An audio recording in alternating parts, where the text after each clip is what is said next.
Tortora on wakeupcalldt.com, your one-stop sports shop, and on mixlr.com/wakeupcalldt, where you're listening.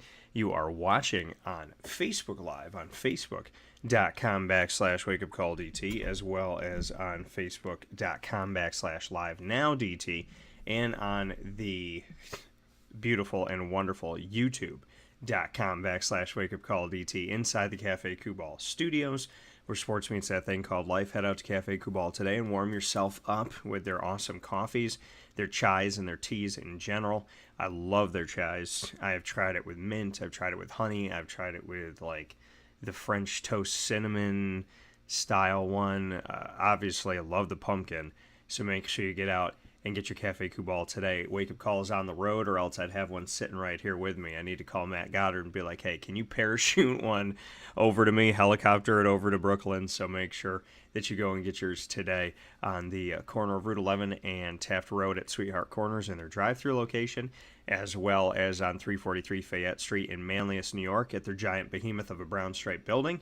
You can also get them in Syracuse at 401 South Salina Street, 3501 James Street, and inside of Golisano's Children's Hospital in downtown Syracuse. And, of course, you can get my signature nachos the way that I make them at home. You can get those on the menu exclusively. My DT's CNY nachos are fantastic at PB&J's Lunchbox, and you can get Cafe Kubal while you're there on 663 Old Liverpool Road in Liverpool, New York. So make sure you do that. I've said a lot of shows are jam-packed, and we've had a lot of incredible shows over the years. Today's show is so packed that I had to go beyond, as we typically do.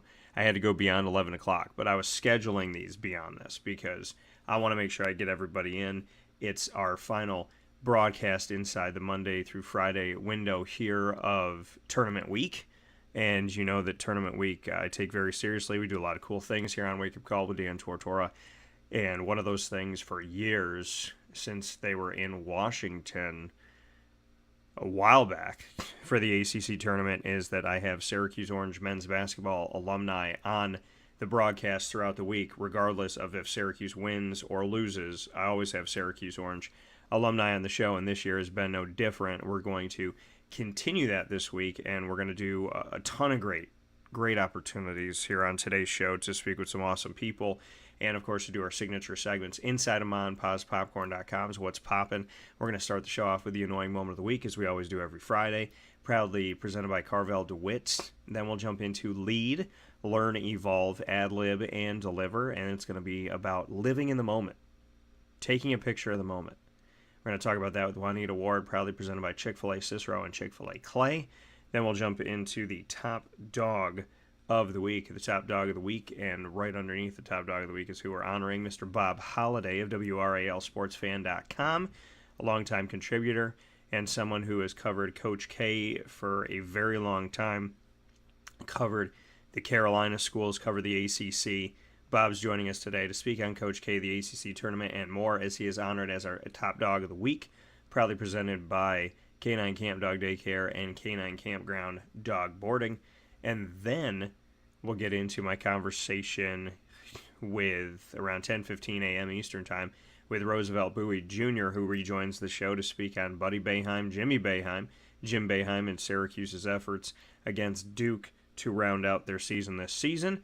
Sonny Spera will join us to continue that conversation at 10:45 a.m. Eastern Time.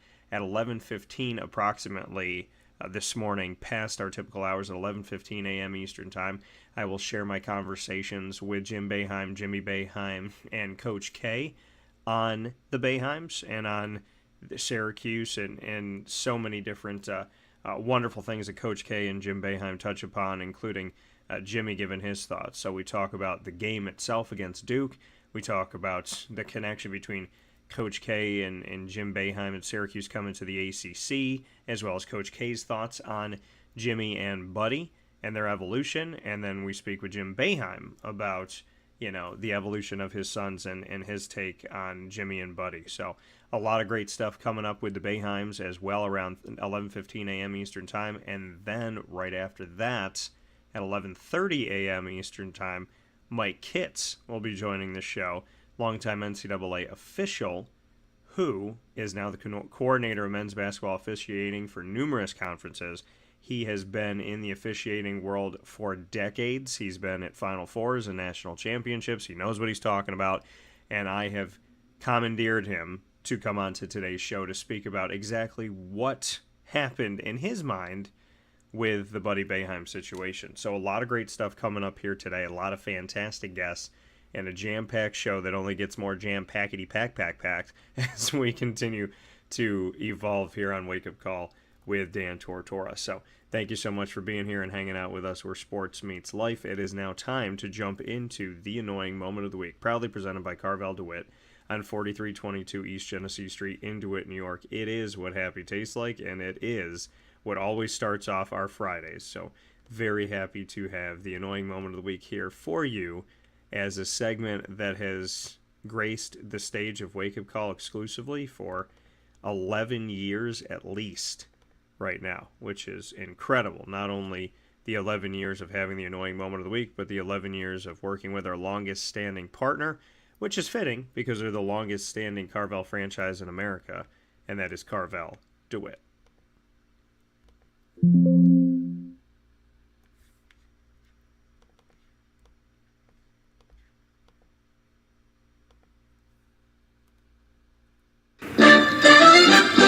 Dan Tortora proudly brings you... Is that for real? Are you kidding me? The annoying moment of the week. I'm really honest. I don't know how to respond to this. Presented by Carvel DeWitt, 4322 East Genesee Street. It's what happy tastes like. You have to be that crazy. I guess so. The annoying moment of the week, proudly presented by Carvel DeWitt on 4322 East Genesee Street in DeWitt, New York. For this week, there is a trio of annoying moments of the week and very strange occurrences. Well, we'll talk about it. We'll get into it. My first annoying moment of the week, well, and this is twofold. It's an annoying moment of the week because I personally am very sad that I have not gotten the opportunity to go see the Batman. And the reason why I didn't get to go see the Batman is because I was sick. And so I actually had tickets, and then I had to reschedule the tickets. And then I had to reschedule the tickets again, and they wouldn't give me my money back. And so they told me, well, you can go to another showing, or you can go to any movie you want. Here's some tickets on us. But if you go to get your tickets online, you have to pay for your tickets, and then you'll come here and we'll redeem these and give you your money back, which obviously will take a few days, I would imagine. And, you pay on a credit card. And then you don't, or you could just come to the theater itself and use the ticket, but you got to hope that you can get into the movie. And so obviously I want to see the Batman. I would imagine that people want to see it, but now that I've given it some days, hopefully it won't be that bad to go in there and get myself a ticket for the Batman. But, that's part of the annoying moment of the week, and Greg said, so much uplifting sports goodness at one low price doesn't get any better than that. Thank you, brother. Appreciate it. And so, being here on Wake Up Call with Dan Tortora, talking about the annoying moment of the week, not being able to see the Batman because I didn't feel good, that was annoying. Then having to drive all the way out there I had to drive to the theater just to get my money back because it was too close to the time of the movie for me to get my money back. So I had to drive out to the theater to get my money back. I drive all the way to the theater, and they're like, yeah, well, since the movie's already started, we can't give you your money back, but we can give you these tickets to come back. And then, to tell me, well, hey, if you buy your tickets online, you can't redeem these online, so you're going to have to pay again online, and then you can come here, and then we'll give you your money back. Or you can just come here and try your luck of trying to get in and get a seat, because it's better to buy it online to get a seat than to come in, especially with a busy movie. And I was like, okay, so I'm being inconvenienced for the fact that I can't make this movie. Thank you so much. And I had to drive all the way out there and waste my gas and my miles just to try and get any type of reimbursement. So that was an annoying moment of the week. Well, the fans of the Batman had a very interesting thing too happen to them. And that is the fact that during one of these showings of the Batman, the screening of the Batman, there was an actual bat that was in the building. Now, I want to break this down a little bit here and tell you exactly what happened. So it was in Austin, Texas, and there was an actual bat that was inside the theater, which put the movie on pause as animal control tried unsuccessfully to get rid of the bat. Now, guests were offered their money back, but chose to stick it out and watch the film, bat and all. So now it said, the Movie House and Eatery by Sinopolis says the bat was likely released into the theater as a prank. The theater's general manager, Heidi Deno, said they will be, quote, adding additional security and checking all bags upon guest entry, end quote. Nobody was reported as being bitten, but I love that. We're going to have to check your bag to see if there's a bat in there. Thanks. So, but, you know, I mean, here's my thing. Why make Batman have to leave his own premiere?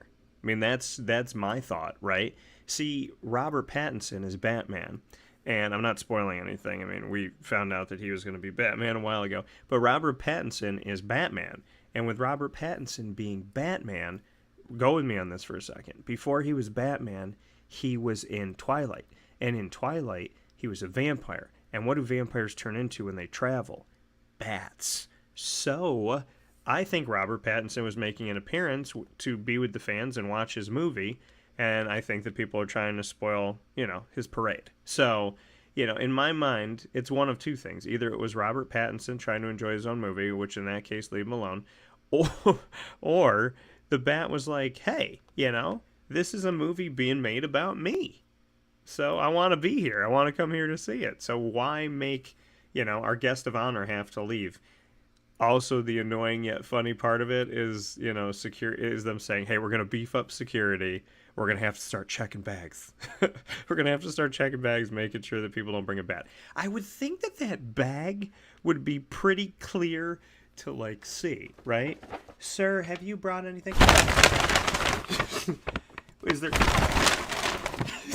I mean, I think it would be pretty clear to know if there was a bat in there. I know that I have hidden drinks. I know that I've hidden snacks, and I'll continue to do so, even though I'm admitting that.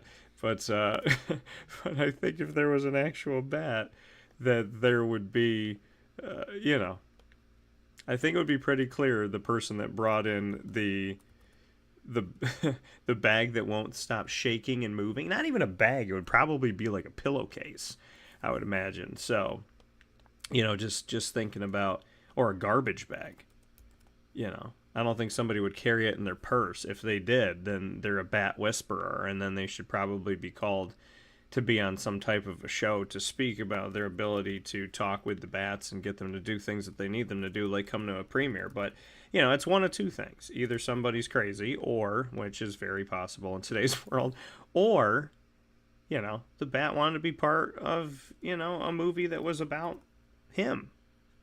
And or it was Robert Pattinson. So, will we ever know? I don't know. But I think, you know, I think it's a laughing matter to think about after the fact. But if I was in that theater, that would not, because I'd be looking at the bat the whole time. I'd be just, did you see him? I would tell my girlfriend, did you see him? Where'd he go? Did you see him? What corner is it? Where's he at now? Because my thing is, I don't want to deal with that. You know what I mean? It's like, and I don't know how people paid attention to the movie, and I guarantee that there's some people that didn't pay any attention to the movie because they were terrified that they were going to get bit by a bat. But, you know, I digress. Well, I don't digress. This is what we're talking about. But, you know, it's that is a very unique situation, yet I feel like it's disrespectful to kick Robert Pattinson out of his own movie. So that's just my thought. That's just my opinion on it. But, you know, think what you want to think on that. My other annoying moment of the week this week, and like I said, I got a couple of them here. My other annoying moment of the week, I'm going to hold on to this one, and I'm gonna talk about this one first. There was a boy in Indiana who tried to get a cat out of a tree. And when he tried to get the cat out of the tree, he got stuck in the tree. So the cat was stuck in the tree, and then he went to get the cat out of the tree, and then he got stuck in the tree trying to get the stuck cat out of the tree. The thing I find funny about this story is they say the teen identified himself as quote-unquote Owen. And it's like, okay, so his name was Owen? I mean, he identified, my name's Roger, but when I climb in trees, I go by Owen. Thank you. You know, when I also appear in theaters as a bat, I go by Steve. Little known fact. Figured you should know. So, I mean, I'm reading this story, and it's like, he called himself Owen. Okay, I don't know how this is a part of the story. You could have just said a 17-year-old boy named Owen got in the tree, and he got stuck. He was at a holiday park, funny, named the Holiday. The Holiday Park is spelled the same way as Bob Holliday, who's going to be on the show in a little bit. A little foreshadowing. So Holiday Park in Indianapolis is north side, and this happened this past weekend. He saw a cat high in the branches and went to try and get the cat out and got stuck. Now, he told firefighters, quote, he was trying to do a good deed and bring the cat to safety, end quote. He had no trouble climbing the tree, but then he had trouble getting down himself. So they used a rope system to lower the boy safely to the ground about 2 hours later. The teen was checked out by medics, had a few scrapes. The cat seemed to enjoy the commotion and made no effort to climb down the tree. So that's also wonderful. And apparently the 31-year-old or the 21-year-old woman who was the cat's owner hired a private company to retrieve the cat because the cat didn't feel like coming down. See, here's the thing with cats and dogs. If that was Lily, Lily would, number one, I don't think Lily would climb a tree. Number two, if somehow Lily climbed a tree, she would want to come down and hang out with me. Cats are constantly trying to get away from people, and we keep trying to force them to hang out with us. They don't want to do it. I don't think they like us. I think there's some cats that like us. Those are the ones that think they're dogs. But I think the majority of cats don't like human beings. They don't. And Greg said, ever smuggled in your pup into the theater? No. But I have a cool story about how I smuggled 2 toads in a fanny pack into Our Lady of Pompeii School in Syracuse. And the statute of limitations is over on that, so I can talk about that freely. But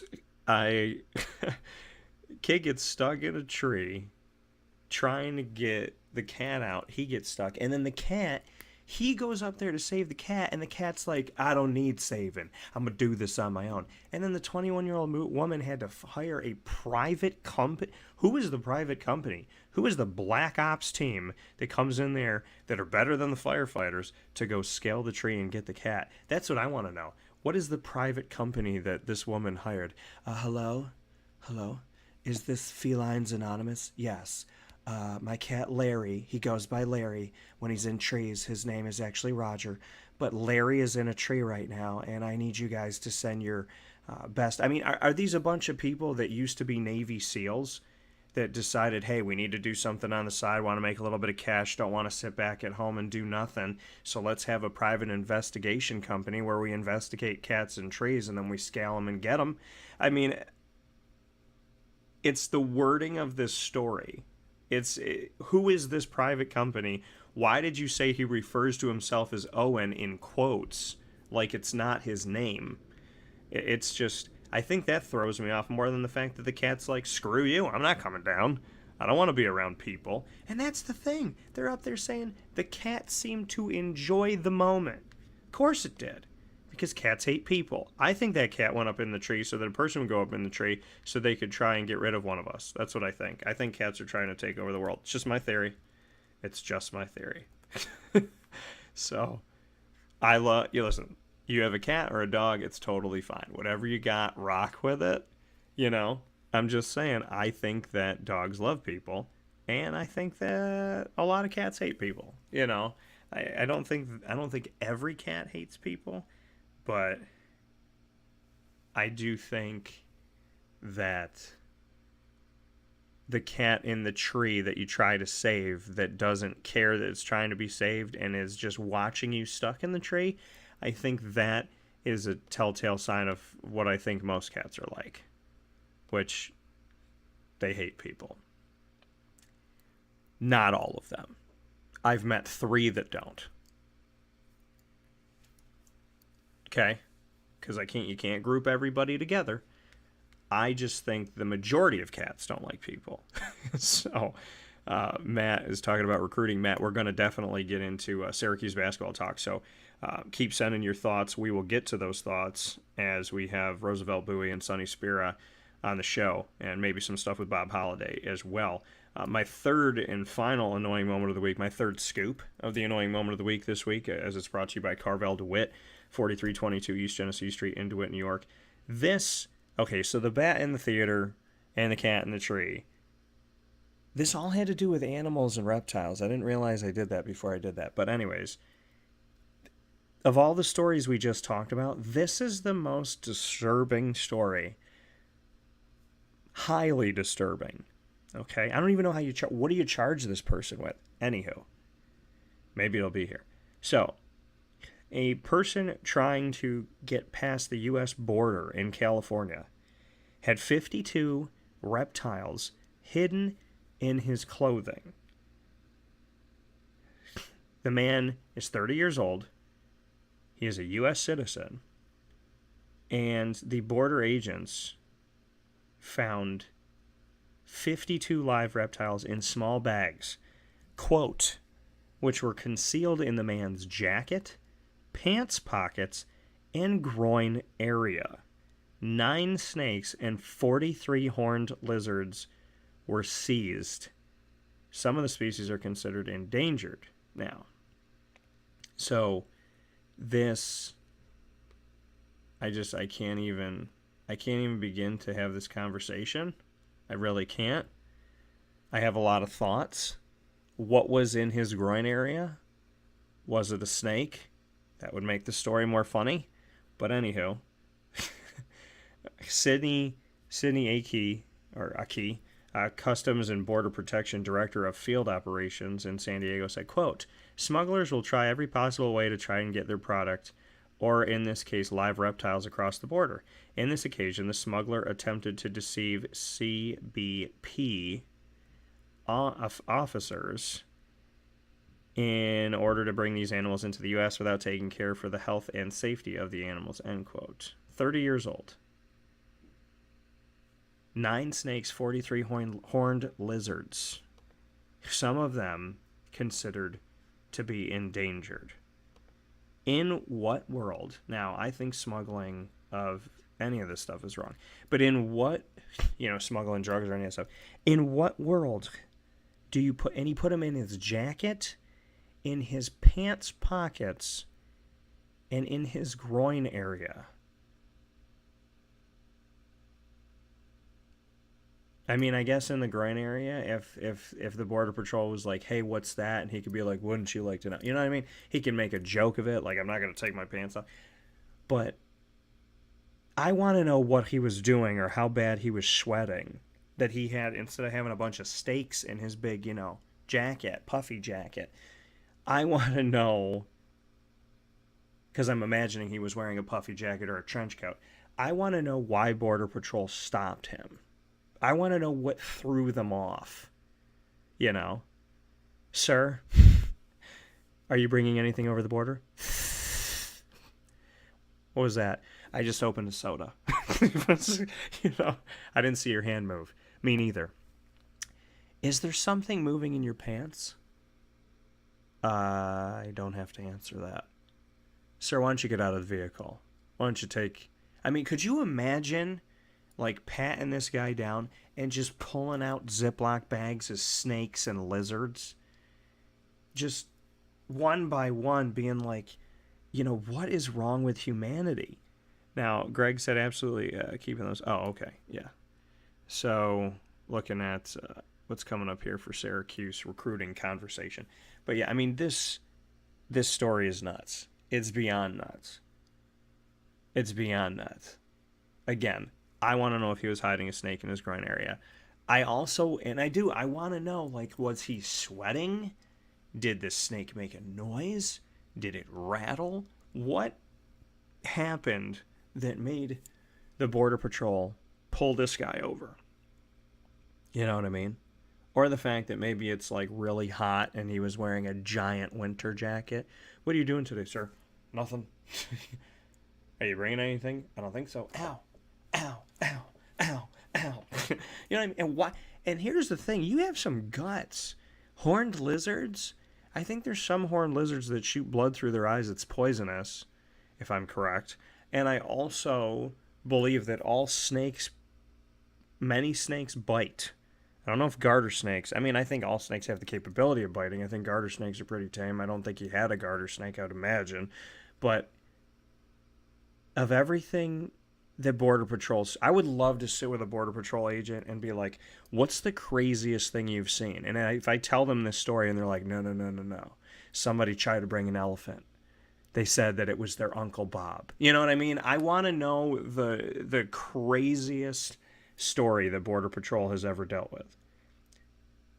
Because in 2022, the only thing I know is whatever story you think is the craziest thing you've ever heard, there's always someone saying,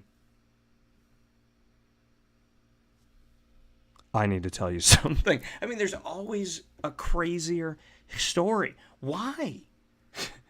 What is wrong with us? This guy was a U.S. citizen. You know? He knows that smuggling rattlesnakes is wrong, right? I would think he does. I didn't ever read the rule on it. I just thought in my brain, probably don't do that. I wouldn't smuggle a snake in general because I'm not very fond of the opportunity of getting bit by one, and I would have no purpose for it. But, I don't know. Apparently, there is a market for selling endangered animals. Maybe this was a little moneymaker. Who is that desperate on the dough that they're driving across the border to go capture snakes and horned lizards to bring back and sell them on the black reptile market? And does that exist? I don't want to know. I'm sure it does. I don't want to know. I don't want to get involved. I'm in too deep already. So I got to get out of here. I do want to make so thank you to Carvel DeWitt for the Annoying Moment of the Week, brought to you every Friday to start off the show at 9 a.m. Eastern Time. The Annoying Moment of the Week probably brought to you on 4322 East Genesee Street in DeWitt, New York. Carvel DeWitt open 7 days a week, all throughout the year. Make sure you head out to Carvel DeWitt today. And we have an all-new Sunday that's inspired by the local community of Central and Upstate New York that will be unveiled very, very soon. And I cannot wait for that moment, so stay tuned for that. In the meantime, go out and get my original Wake Up Call Sunday while it's still there, because we're going to be doing something else. So make sure you go and get that today. Thank you so much to everybody that has on 4322 East Genesee Street in DeWitt, New York. Matt said the recruiting starts now. Boeheim needs to make sure he keeps the guys from this year. Edwards, Gerard, Swider, Williams, Torrance. Just like in business, it's less expensive to keep an existing customer than to sign a new one. We can't have a repeat of last year. I don't care how great the recruiting class is on paper. So, true, Matt. I would love it if Swider would come back. I think Symir Torrance definitely showed a lot. I believed in Cy this whole year, and he came through these last couple games when he's finally allowed to be a point guard and Joe is finally allowed to be a shooting guard. Jesse Edwards, easily one of the best stories for Syracuse when we see the evolution of a player. And Benny Williams, we don't know what Benny can be. So, why get rid of him before we know exactly who Benny is? And I think that that's important. So a lot of great stuff coming up here on Wake Up Call with Dan Tortora, where sports meets that thing called life, and very excited to be able to share that with you. So for the Annoying Moment of the Week, probably presented by Carvel DeWitt, want to thank Carvel for that. We'll take a step aside for a fast break. When we spin back around, we will be joined by Miss Juanita Ward inside of the Cafe Kubal studios, as Juanita and I will have the opportunity to bring you Lead, Learn, Evolve, Ad-Lib, and Deliver, where we'll be discussing living in the moment right after this. Brought to you by Chick-fil-A Cicero and Chick-fil-A Clay.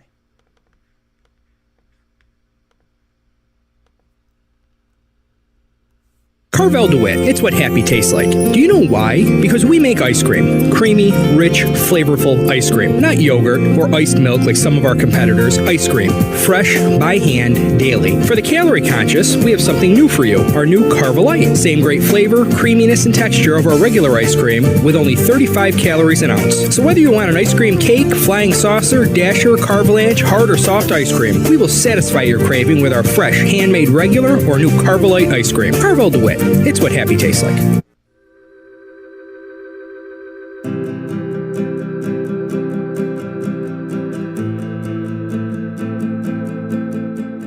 Cafe Cabal offers same-day local delivery of our products, offering no delivery charge for Onondaga County.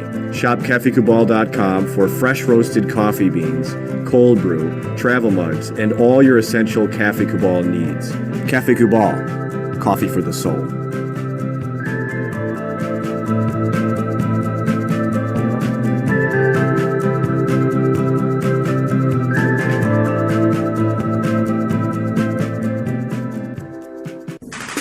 The Wildcat Sports Pub in Camillus, New York is located on 3680 Milton Avenue in the Home Depot Plaza. It is your family-friendly sports bar and restaurant. Folks, some sports bars aren't family-friendly. Some family-friendly restaurants are not sports bars. The Wildcat Sports Pub in Camillus, New York is proud to be both.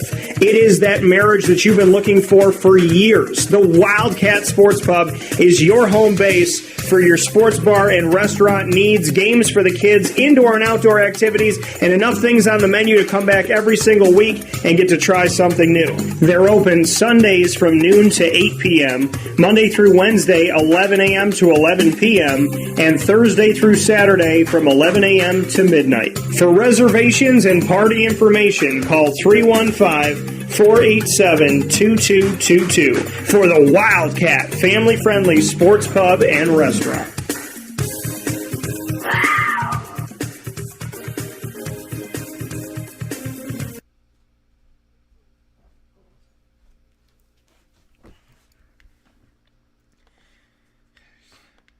Welcome back here to Wake Up Call with Dan Tortora on wakeupcalldt.com, your one-stop sports shop, and on mixlr.com/wakeupcalldt inside of the Cafe Kubal Studios. Cafe Kubal, 3501 James Street, 401 South Salina Street, both in Syracuse, inside of Golisano's Children's Hospital in downtown Syracuse, as well as on 343 Fayette Street in Manlius, New York, and on the corner of Route 11 and Taft Road in Sweetheart Corners in North Syracuse, New York, at their drive-through location. And of course, Cafe Kubal proudly being served at PB&J's Lunchbox, where you can get my signature nachos, DT's CNY nachos, on the menu exclusively at PB&J's Lunchbox with a cup of Cafe Kubal coffee at 6630 Old Liverpool Road in Liverpool, New York. So make sure you head out there today. With that being said, I am ecstatic for this next segment.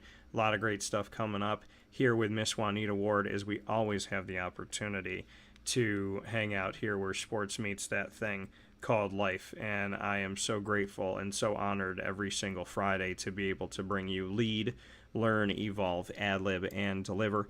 By the grace of God, this idea came to my mind, and it's an uplifting segment that's unafraid and unapologetic to talk about God, just like I am 24/7, 25/7, 365. And I love the fact that Juanita, my sister, motivational speaker, author, former basketball player on the collegiate and professional level, as well as so many other great things that she does. Juanita here with me every single week to empower you, to give you positivity, to remind you who loves you and that you are in God's hands. No matter what happens, no matter how bad it feels, you are never alone and you are always with the best of the best. So I'm so honored and so thankful that Juanita and I get to do this every single week at 9:30 a.m. Eastern Time. So with that being said, I proudly bring you my sister inside of Lead, Learn, Evolve, Ad-Lib, and Deliver, brought to you by Chick-fil-A Cicero and Chick-fil-A Clay, to have a conversation today about appreciating and living in the moment. Miss Juanita, how we doing? Hey, good. How are you, man? I'm doing well. And Juanita, you told me something off the air, and you sent me some pictures. Are we allowed to honor and talk to you about this a little bit? It's at Full Moon Barbecue this Saturday, March 12th, at 10:30 a.m. to 1 p.m., which I believe is probably Central Time, here on 1935 Main Street in Madison, Mississippi, at Full Moon Barbecue. Once again, you're going to be honored with the opportunity of having your picture put up on the wall and have a book signing here as well. I'd love to talk about this for a second here because it's a fantastic honor. I'm extremely proud of you, and I just want to hear more about it. So can you tell us about it? Dan, I'm just overwhelmed with so many of the blessings that God is doing. I mean, it's not even 2 months yet, and it's like just things have been happening back to back of God's blessings. And so I'm just humble and thankful. This is something that has never been done before, and I believe this is history for Full Moon to have a woman up on their wall in such a dominant male wall face. And so it's pretty awesome to be the first female to have my picture put up on the wall at Full Moon Barbecue amongst so many greats. When I tell you I'm just honored, I really am, because it's a true blessing, to have that opportunity. And when I look at the wall that they have, and then all the pictures that they have around there, it's NFL players, basketball players, baseball players. I mean, it's quite remarkable.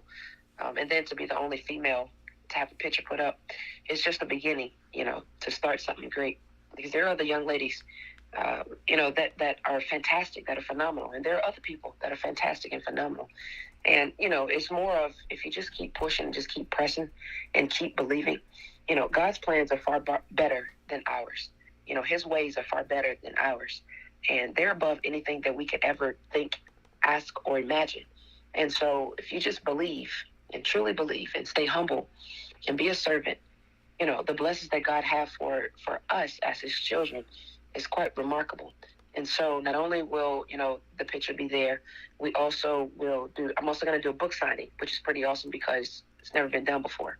And so, I'm just grateful, for the owners, for the managers, and, all the people that, really, really believe in the dream and the vision, and really believe in what's being done, So I'm just excited, man. I'm just super ecstatic. God is amazing. And, a lot of people say, well, you put in the hard work for this. You got this.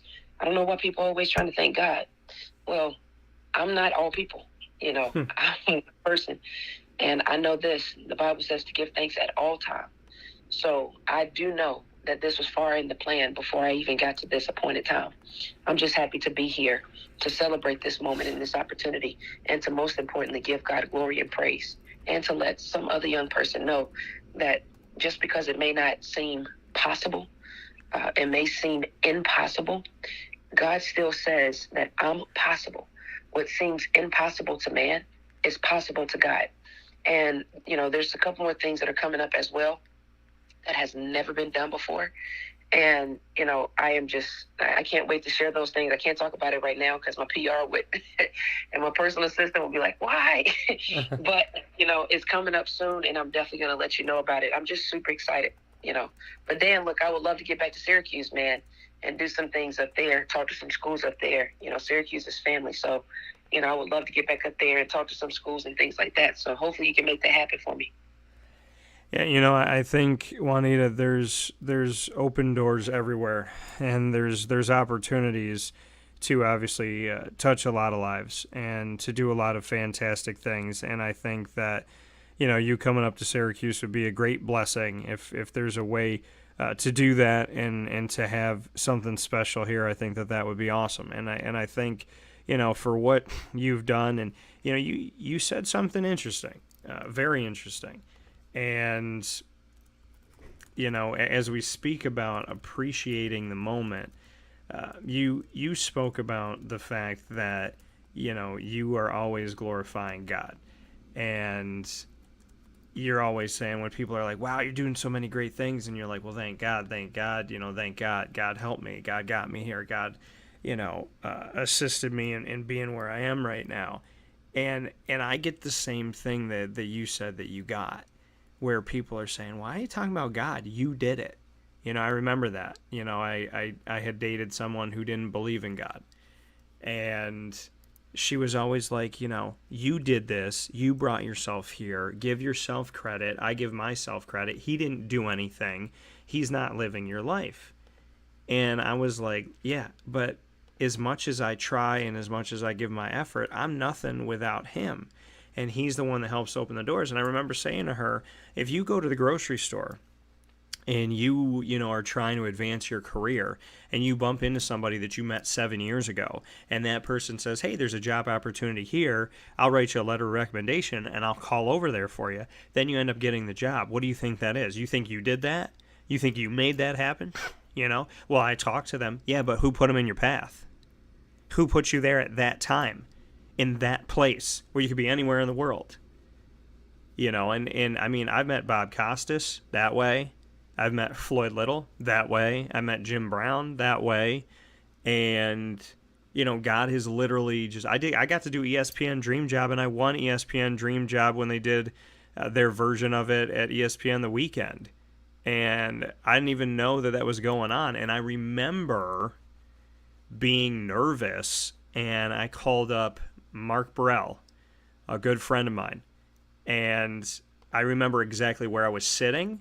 I remember what was in my hand. I remember like the magazine thing that I had in my hand. And I said, hey, you know, I was like, I want to go out for this, but I'm by myself, and I'm a little bit nervous, and there's nobody here, and I don't exactly like know how to do it. He goes, Dan, you're going to go out there and you're going to do it. You're going to make it happen. You're going to do it. You're going to believe in yourself. You're going to believe in what you're capable of. You're going to go out there and you're going to do this thing and you're going to win it. And I did. And, you know, who put him in my path? God. You know, that conversation was had over a decade ago, and I've never forgotten it. So, you know, we can say, yeah, we work hard. We can say, yeah, we have good friends, we have good family and whatnot. We could say, yeah, we have a good job, we do what we love what we do. We could say, I come home to somebody who's the best lady in the world or best man in the world. You know, I could say my dog is incredible. And at the same time, Juanita, who helped me find Lily? How did I find Lily? Who gave me the family that I have? Who put me around that woman that lights up my life? Who put me in a position where I could start my company at 26? You know, and so I love that you said that, because it goes with appreciating the moment, and it also goes with the reality that you and I, whenever, and I love that you're telling me you go through this, because I go through it all the time. People are like, God, man, you're doing a great job. Great for you, awesome for you. And I'm like, thank God. And they're like, no, thank you. And I'm like, no, thank God. And they're like, no, it's about you. But you get it. You understand it, that without God, you and I wouldn't be anywhere right now, because who put us here in the first place? Then there's this passage in the Bible from Philippians 4, verse 6. And it says, be anxious for nothing, but in everything, by prayer and supplication, with thanksgiving, let your requests be known to God. And it also tells us that we are to be grateful, be thankful, knowing that the peace of God, which surpasses all understanding, will guard our hearts, minds through Christ Jesus. And it also tells us to let our gentleness be known to all men, that the Lord is at hand. And it also tells us to rejoice in the Lord always. And I would say, again, rejoice. And so everything that we do, everything that we want, every moment that we get, every second that we breathe, every great opportunity, every good and perfect thing comes from above. Let me say that again. Every good and perfect thing comes from above. So when we really honor God, we're telling him, God, listen, I'm taking myself out of the way. I'm taking my ways out of the way. Yeah. Because I know that you can do all things. Because verse 13 of that same passage, Philippians chapter 4, verse 13 says, I can do all things through Christ who gives me strength, or which strengthens me. Absolutely, every single thing that we do through Christ gives us strength. But if I don't have a relationship with him, I don't know that he's giving me that. I would be self-centered. I would be all about self. Yes, naturally, we're going to these places and we're walking up to the door and we're opening up the door, and our bodies, because we took our body there, is present. But who gave you the oomph to go do that? Who gave you the mind to go do that? Things just don't happen. According to Ecclesiastes chapter 3, there's a time and a season for everything. Ecclesiastes chapter 3. Ecclesiastes chapter 3. There's a time and a season for everything. And when we know that, we understand who we serve. We understand our Father. It's like getting the opportunity to know your mother and your father. You know what they like. You know what they don't like. You know when their birthday is. You know what's their favorite color. You know what sport they like. You know what type of cars they like. You know what they like to eat. You know what makes them tick. You know what makes them happy. You know, because you have a real relationship with your parents. And then when your birthday comes around every year, your parents do something for that moment to make sure that you have a great memory. They celebrate. Well, you didn't know that they were going to celebrate your moment. You didn't know that they was going to celebrate your birthday. You didn't know what they were going to bring on that day. But here's the thing. You wouldn't have gotten that present had your mother and your father not have presented that opportunity. And that's the same thing God does. You just happen to wake up the day of your birthday.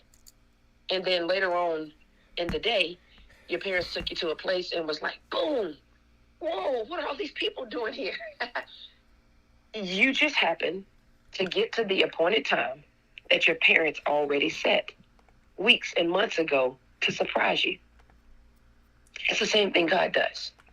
He's already set an appointed time weeks and months and years ago. We just happen to get to that appointed time because we've been thankful, because we've been grateful, because we have, been obedient to what he's asking us to do. So we have to live in this place of gratefulness, this place of gratitude, this place of honor, this place of trust, knowing that a jealous God loves us talking about him 24/7. That's no different than being in a relationship. That your husband or your wife or your boyfriend or your girlfriend wants you to talk about them 24/7. They tell you, I want to be on your mind all the time. Right? Yeah. No different than God. He wants us to meditate on his word all the time, day and night. Because when we do that, guess what he can do? Bless us over and over and over. And then we won't bump our head because we understand sound wisdom, sound knowledge, and sound understanding. And we know that our great God has really good things for us. Because if we're not out here trying to seek the gifts, then we will seek the fruits that abounds to our account.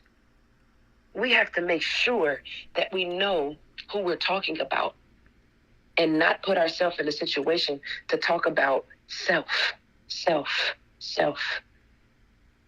Yes, God blesses those who bless him. When we put him first, every single thing that we need and that we want, he'll give it to us, just like a father would. He's going to prune us sometimes, and a lot of times he's going to bless us. It's no different than the seasons changing. Right now, we're going from winter to spring. There was a pruning process that took place. Now there's a birthing, because spring is bringing back all of the leaves. All of the trees are growing. The grass is growing. People are going out and picking great harvests because it's time for their plants, their flowers, their trees, their fruit to grow.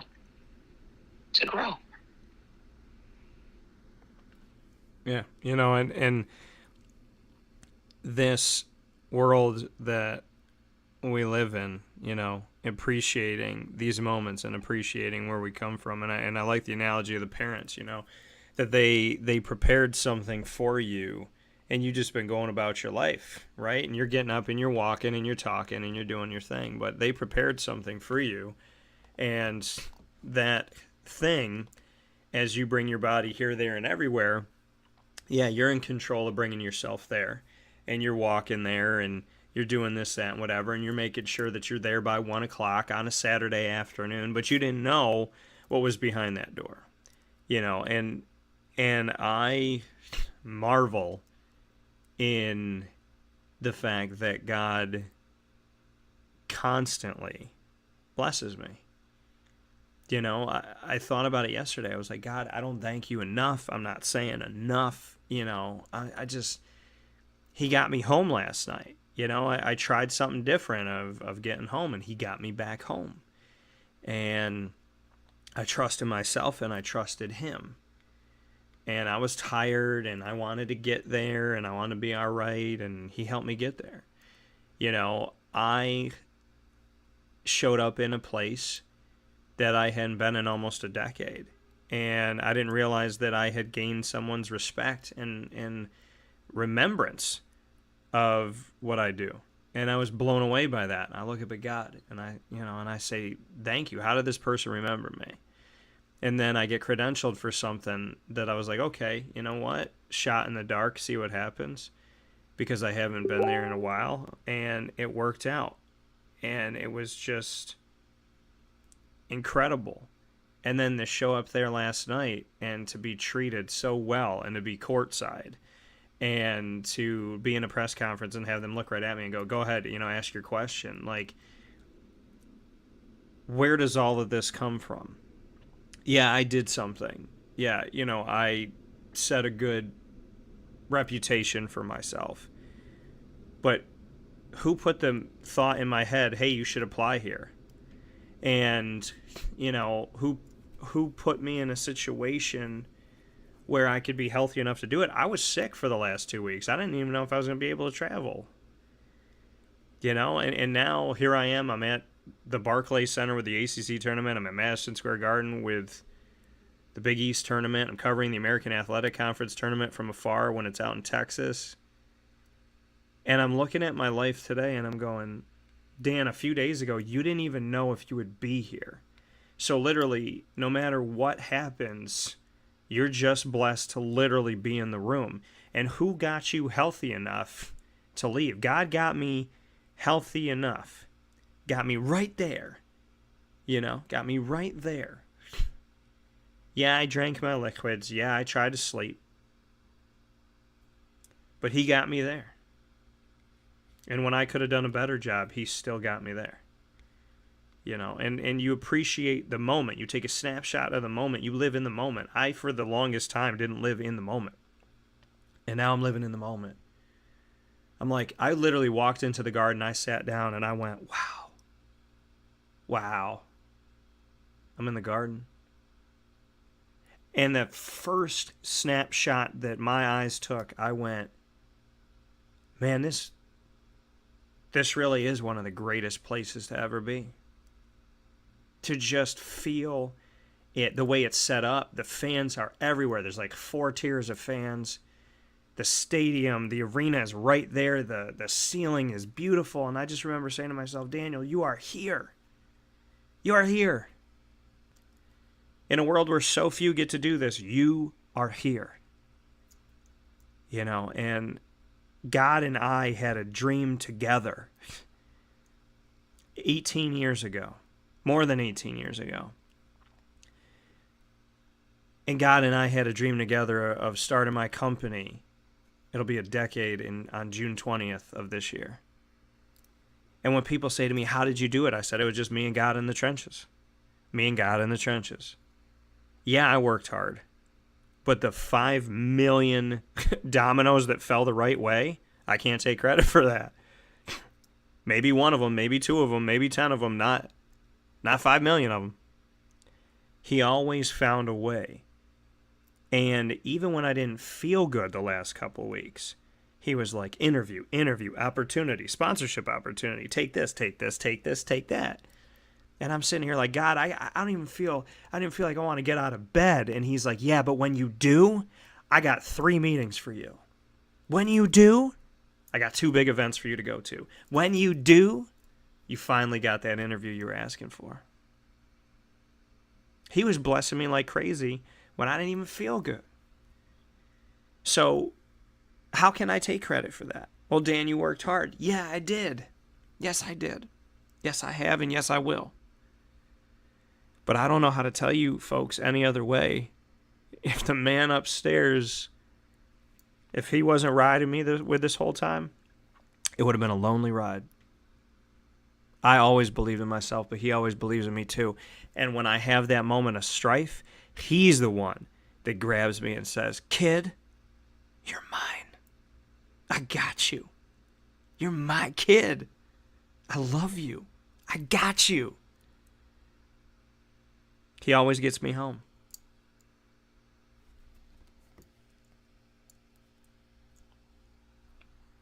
It's very important for us to stay humble, especially in the moments when God blesses, because we're always on a walk. We are a walking billboard, and we're always on a billboard for Christ. Because we love him, we're on a billboard. And we have to always believe in the ability that he's given us. When we know who our Father is, we can say with boldness, our Father is Jesus. That's our Father. And so we have to be bold, we have to be courageous, and we have to be fearless. Knowing that one day, because of the God that we serve, we get persecuted. We'll have some tests, we'll have some trials. But if we endure and we press, we'll reach a goal. But the most important thing is to stay humble in everything. I tell people all the time, it's not about me, but it is about Jesus. It is always about Jesus. Every moment, every laughter, every kind word, every sound wisdom, it's always about Jesus. When people look at myself, I don't want them to see me. I want them to see Jesus. And I don't want them to look at the opportunity and say, man, she's great. I want them to look at the opportunity and say, God is good. God is good. Because I want somebody that's watching. You never know who's watching. But I want somebody that's watching to say, man, God bless me indeed, just like you blessed them. Matter of fact, God, I can't wait to have my blessings. I can't wait for you to bless me abundantly. And that's what God is doing in this time, in this season. Being a servant of God is talking about him, helping his people, his children, which is our brothers and sisters in Christ. Like you are my brother in Christ, Dan. Helping our brothers and sisters, praying for our brothers and sisters, and not going with the trend of today. The trend of today is everybody is talking about God, but still living the same lifestyle. Everybody is wanting to talk about God, not knowing that every single word that they speak about God, they would have to give an account. So when you talk about God and you talk about our Father, make sure that you are trying to get your life on the right track. Because you can't talk about God and still live the same lifestyle. God is a God that changes your ways, changes your understanding through the blood of Jesus Christ. So this trend that everyone is doing today, everybody is talking about God. And few people are talking about Jesus. Few people are talking about Jesus. God bless me through the blood of Jesus to have these opportunities. And I'm so grateful to be a vessel for Christ. To stand and say, you know what? Because of the love of Jesus, the blessings are falling. Yeah, we go through different things in life. We have different obstacles that we have to go through. We get blessed many times. There's so much favor that fall upon us. And yes, we have to believe in ourselves. Yes, we have to get to a place where we can have sound wisdom, where we can think, where we could, just get into a quiet place to hear the word, to hear what's being said. I tell people all the time, if you don't have time to read the Bible, listen to it. Because listening to the word does a couple of things. It convicts you. And convicting, I would rather for God's word to convict me than anything else. So God's word convicts you. It cleans you up. But it also blesses you at the same time. So when we're talking about believing, and we're talking about understanding, you have to believe and understand that God's word does that. I can have all the opinions and all the ideas in the world, but if it doesn't align with the word, it's nothing. So the prayers that I pray is, God, give me more of your wisdom. And I'm talking about the big G-O-D. Talking about the God that said that greater is he that's on the inside of me than he that's in the world.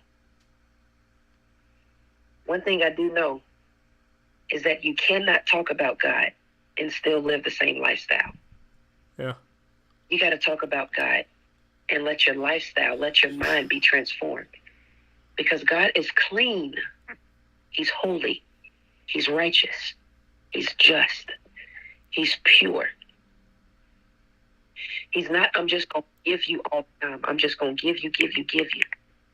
He's not a Santa Claus God. There does come some correction.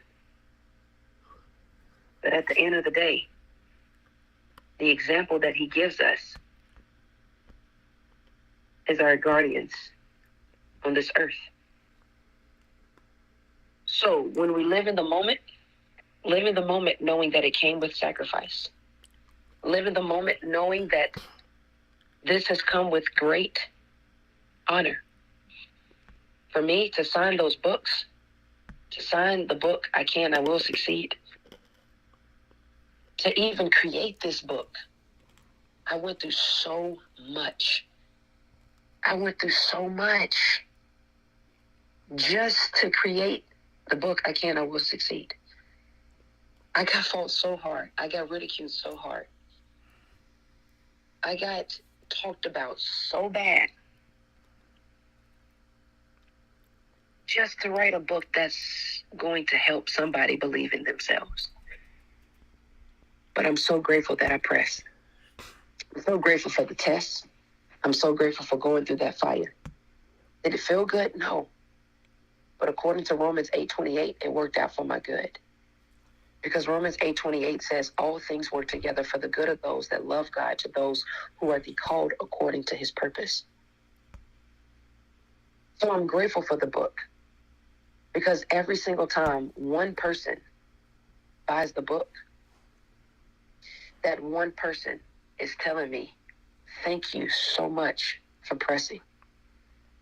Thank you so much for continuously believing and keeping your word. Thank you so much for never giving up, for never stop believing. Thank you so much.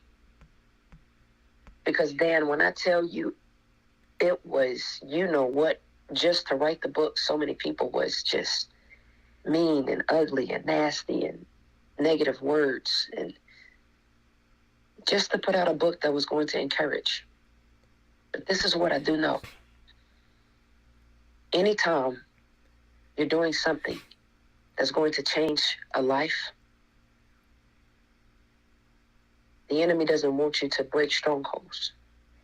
So you get hit so many different obstacles, so many different things. And the number one thing that hits you is your mind. Maybe you should stop. Maybe you shouldn't do it. Maybe you shouldn't keep going. Maybe you shouldn't listen to what everyone is saying. Maybe they're right. I just had the mindset of, nah, what if God is right? What if I just take this leap of faith and trust? What if I just look at all of this that's coming against me just to write the book and have it as momentum, have it as a motivation. That's what I did.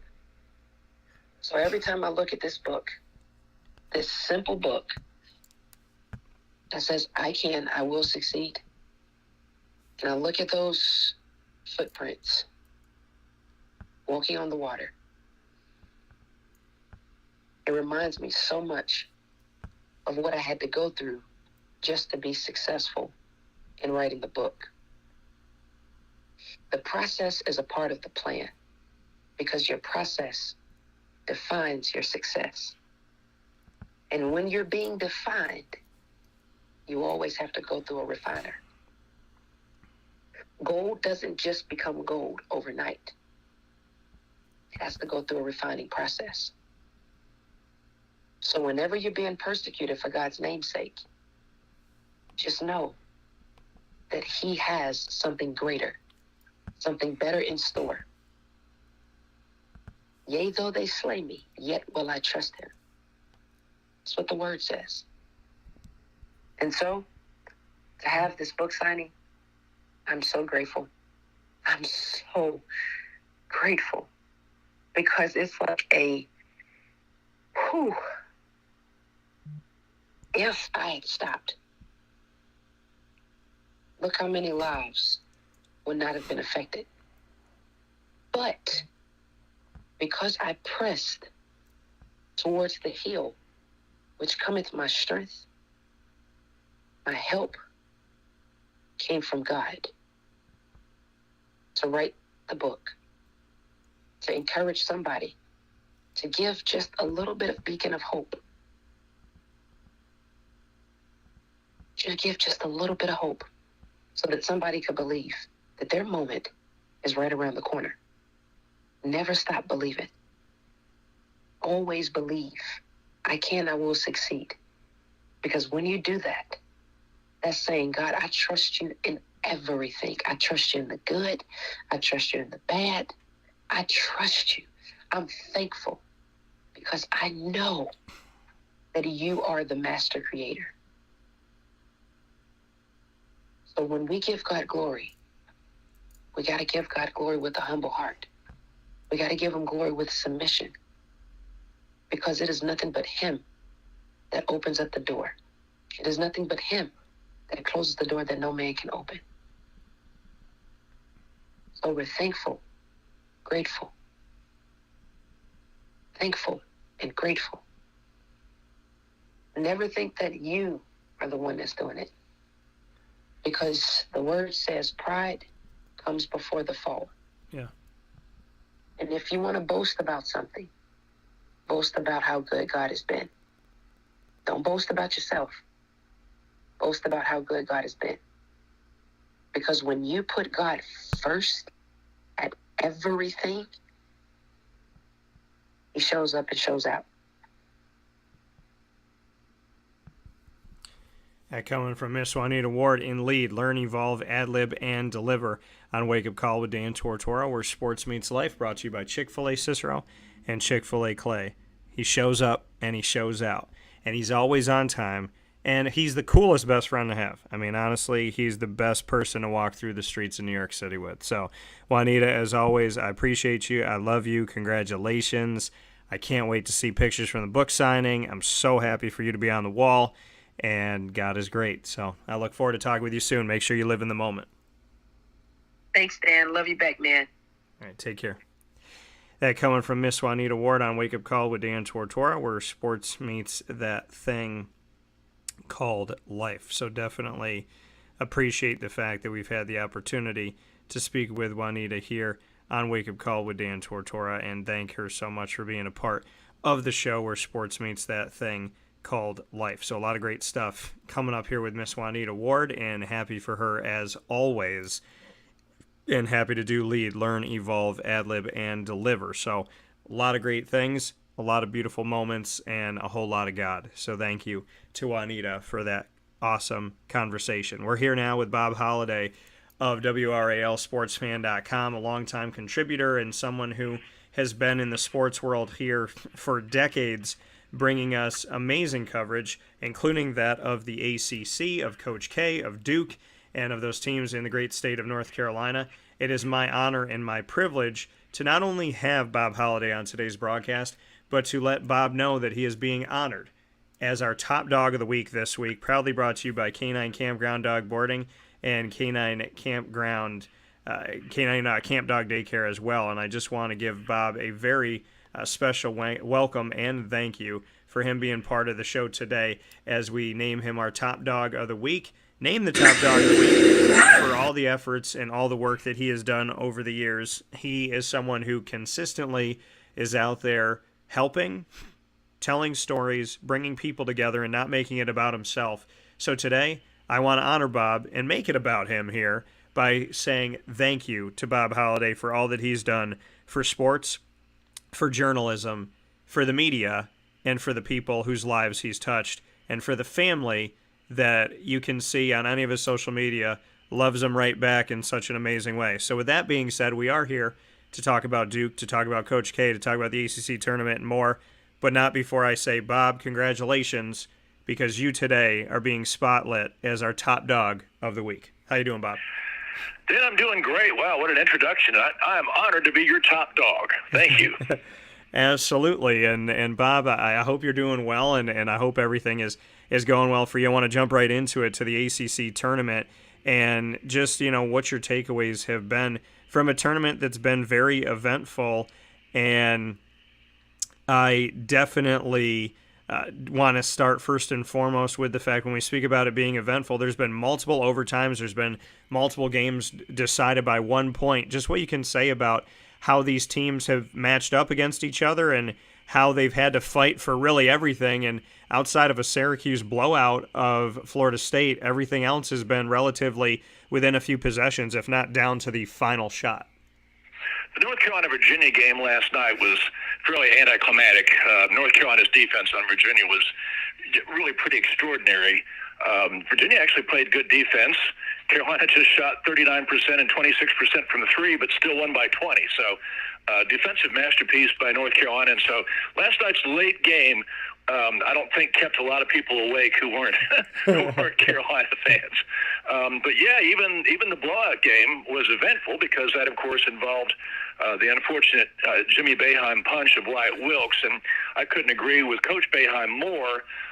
The act should have been adjudicated during the game, and it was really wrong to suspend him for yesterday's game against Duke.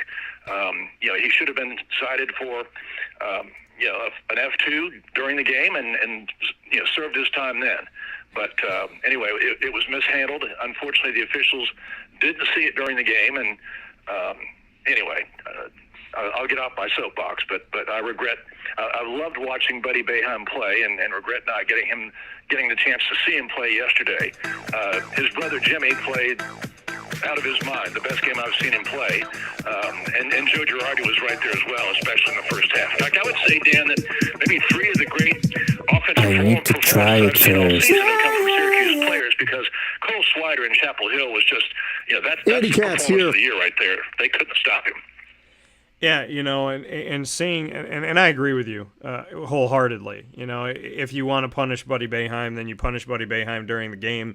You don't punish him after the fact. You don't punish him when it looks like you punished him because of social media and because so many people were talking about it. The media can do a disservice, as you and I both know, can do a great disservice by trying to make a story out of nothing, or to just, try, for whatever reason, spotlight something because they need something to talk about all day. And Buddy ended up being the sacrificial lamb to a bunch of media people, talking heads that needed to discuss something because the games weren't good enough to talk about, apparently. And, this retroactive world of let's go back and watch the video and punish him for something that wasn't punished during the game. Bob, I don't know if you've ever seen anything like this, but I know for a fact that in the 18 years of being a professional broadcaster and writer, and of my entire life of watching sports, I've never seen a player not get called for a foul in a game and then get suspended for the next game because of a play that was never spoken about, reviewed, and figured out in the moment. I've never once in my life seen it go from no foul to death penalty. So have you ever experienced anything like that? mean, I've seen it in hockey, but no, never in basketball. Never anything like this. Yeah, and so, I mean, I think it's been pretty clear, and the ACC set a precedent. They can't retroactively go back to Grayson Allen and, flag him for tripping people. But I will be very clear that I'm watching all these games very closely, and any type of foul act that could be considered a flagrant 2, I want every single one of those players suspended for a game then. I mean, if you're going to make that precedent, then make the precedent. But, Buddy didn't even get to appeal the case. The decision was already made, and that was the sense of it. From me speaking with him and from Jim Boeheim as well. He said they didn't even talk to the kid. So are you surprised about that as well, that when they made the ruling that the ACC didn't at least sit down with Buddy and hear his side and give him the opportunity to appeal? Were you surprised with that? I'm surprised at the way it was handled altogether. Just, the biggest problem was that the officials, when Wyatt Wilkes was lying on the floor, didn't go take a look at it right there. That was the big mistake. And I don't know who was officiating that game, but I sure hope we don't see them in any more ACC tournament games. That was the big mistake right there. And then I think the league compounded the big mistake by not meeting with Buddy, and maybe they should have talked with Wyatt Wilkes too. I think his comments afterwards were that he's taken worse punishment many times. It was just mishandled from top to bottom, and I don't think they really thought about the precedent. Maybe in the future the conference could pass a rule that action must be taken during the game and not after the game. I don't know. Yeah, and it's not only that, it's a decision that essentially ended his collegiate career. So was Buddy right for the action? No. Did him and Wyatt have some contact, both of them doing different things? I would say if you go back and watch the film, then you can argue that they both had some action. But at the same time, I was at the Big East tournament, and I'm covering both tournaments down here in New York, Bob, and being at the Big East tournament last night, I can tell you that they were banging bodies, and if the ACC officials were at the Madison Square Garden games that I saw last night, based on the Buddy physicality and this, that, and whatever, and him and Wyatt and whatnot, they would have called about 97 fouls in each game. So, the Big East actually lets you play. And I got brought back to some nostalgia last night when I got to watch those two games, and I said, wow, you can actually go for the ball. You can actually be physical. They let you bang bodies underneath, and they let you try and position yourself. And that's something that we don't see in the ACC. And just seeing some of the questionable moments of the Big East games where I was like, oh, okay, that could have been this and that could have been that.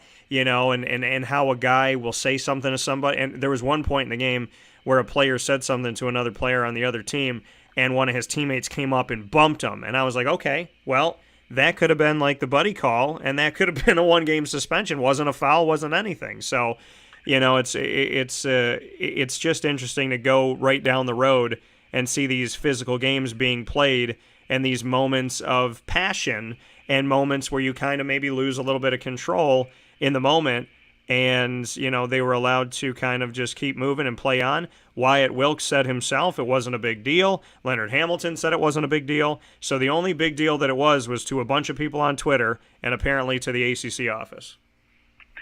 Yeah, I would disagree with you in this sense that I think ACC play is very physical inside. Watch teams defend Armando Bacot.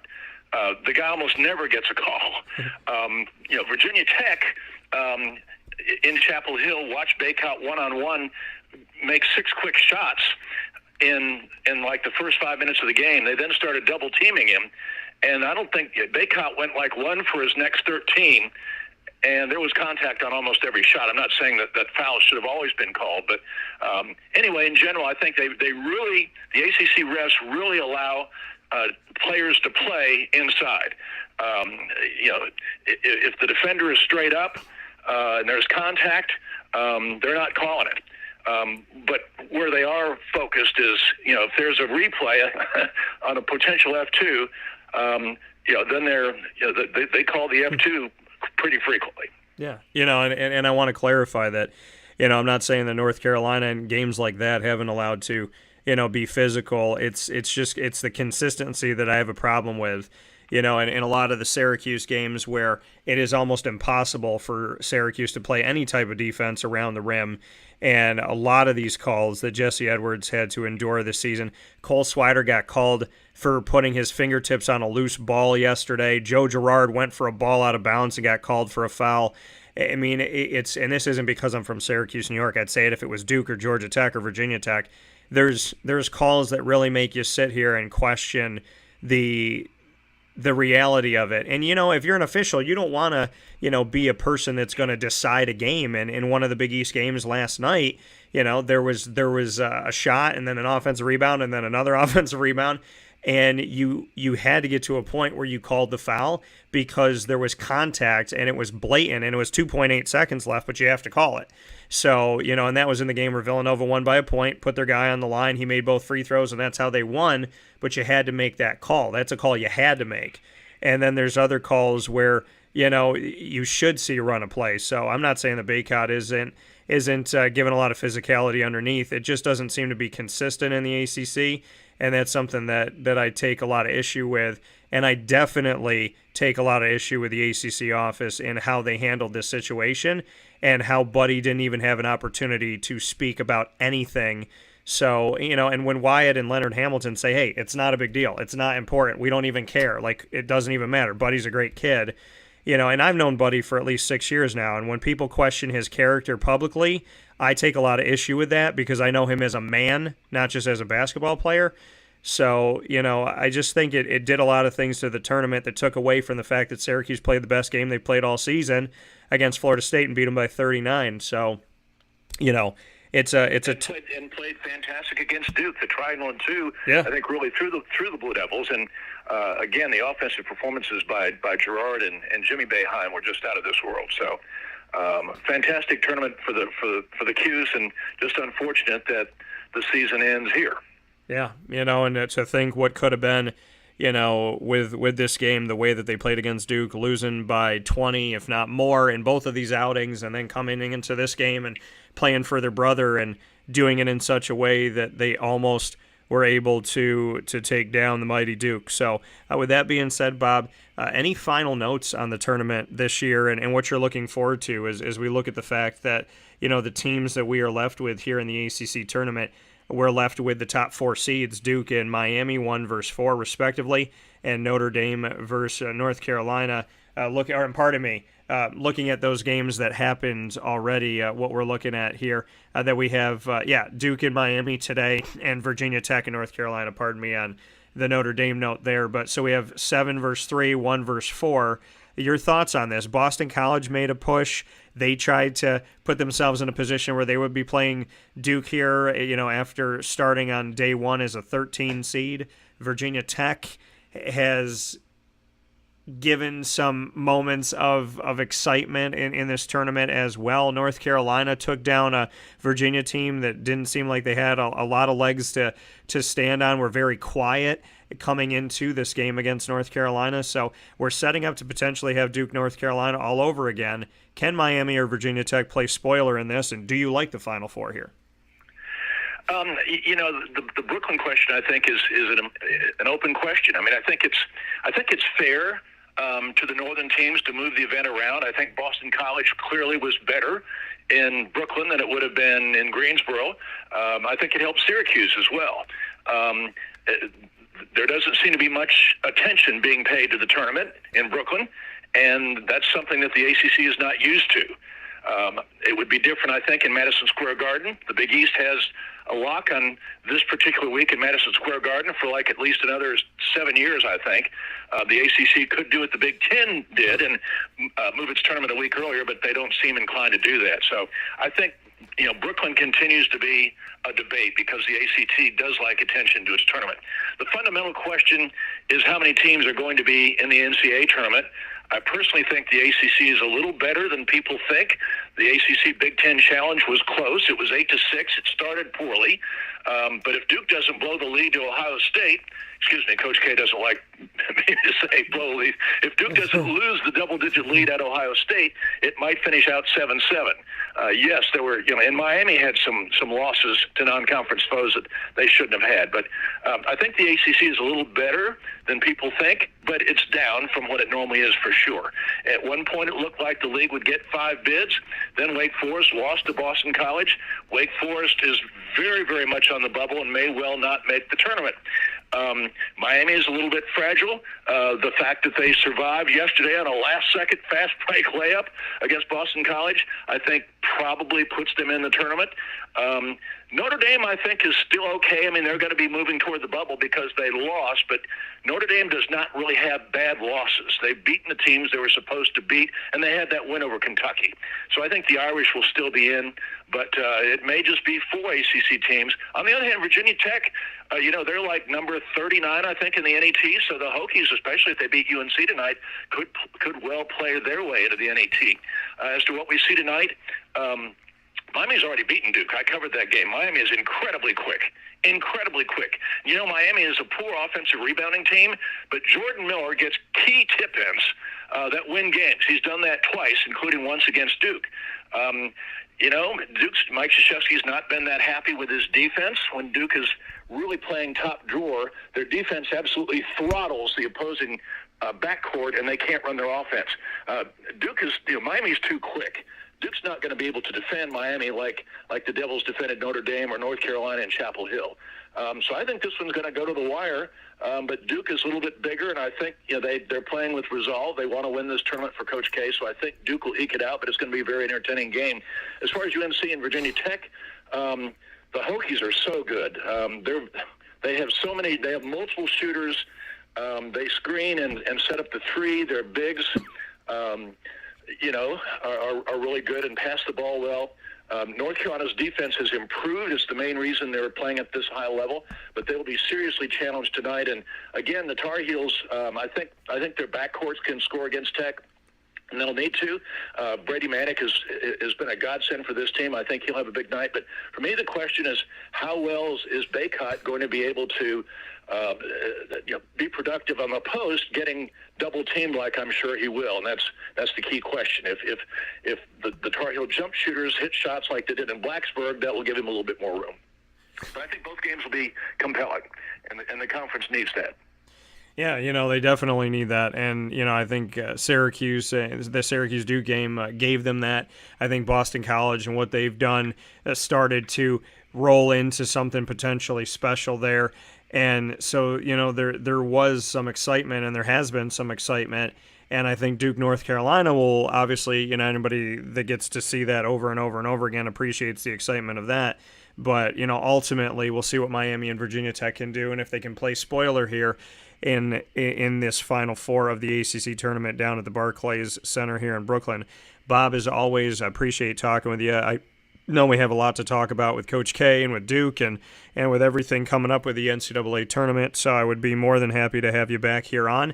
But for now, I want to once again honor Bob as our top dog of the week. Bob Holliday, WRALSportsFan.com.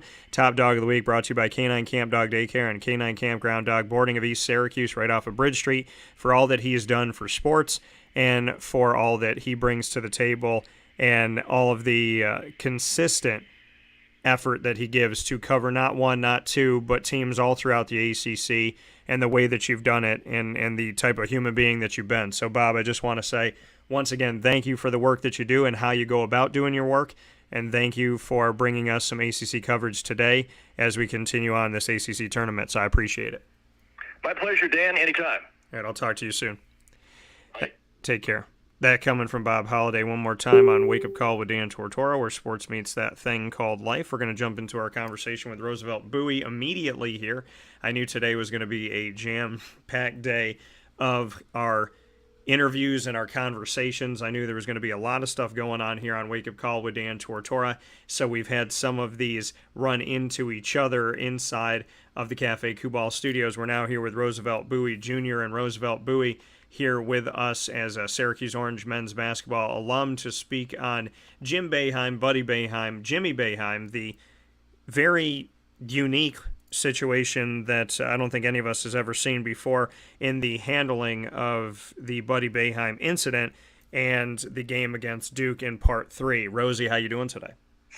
I'm doing excellent. Thank you, sir. And happy to have you here, Rosie, and appreciate you being patient here as we have had a lot of conversations going on, including about the Buddy Boeheim incident. What did you think about it? I guess is the perfect place to start is, seeing it over and over and over again, seeing Wyatt Wilkes come down and obviously create some contact as well.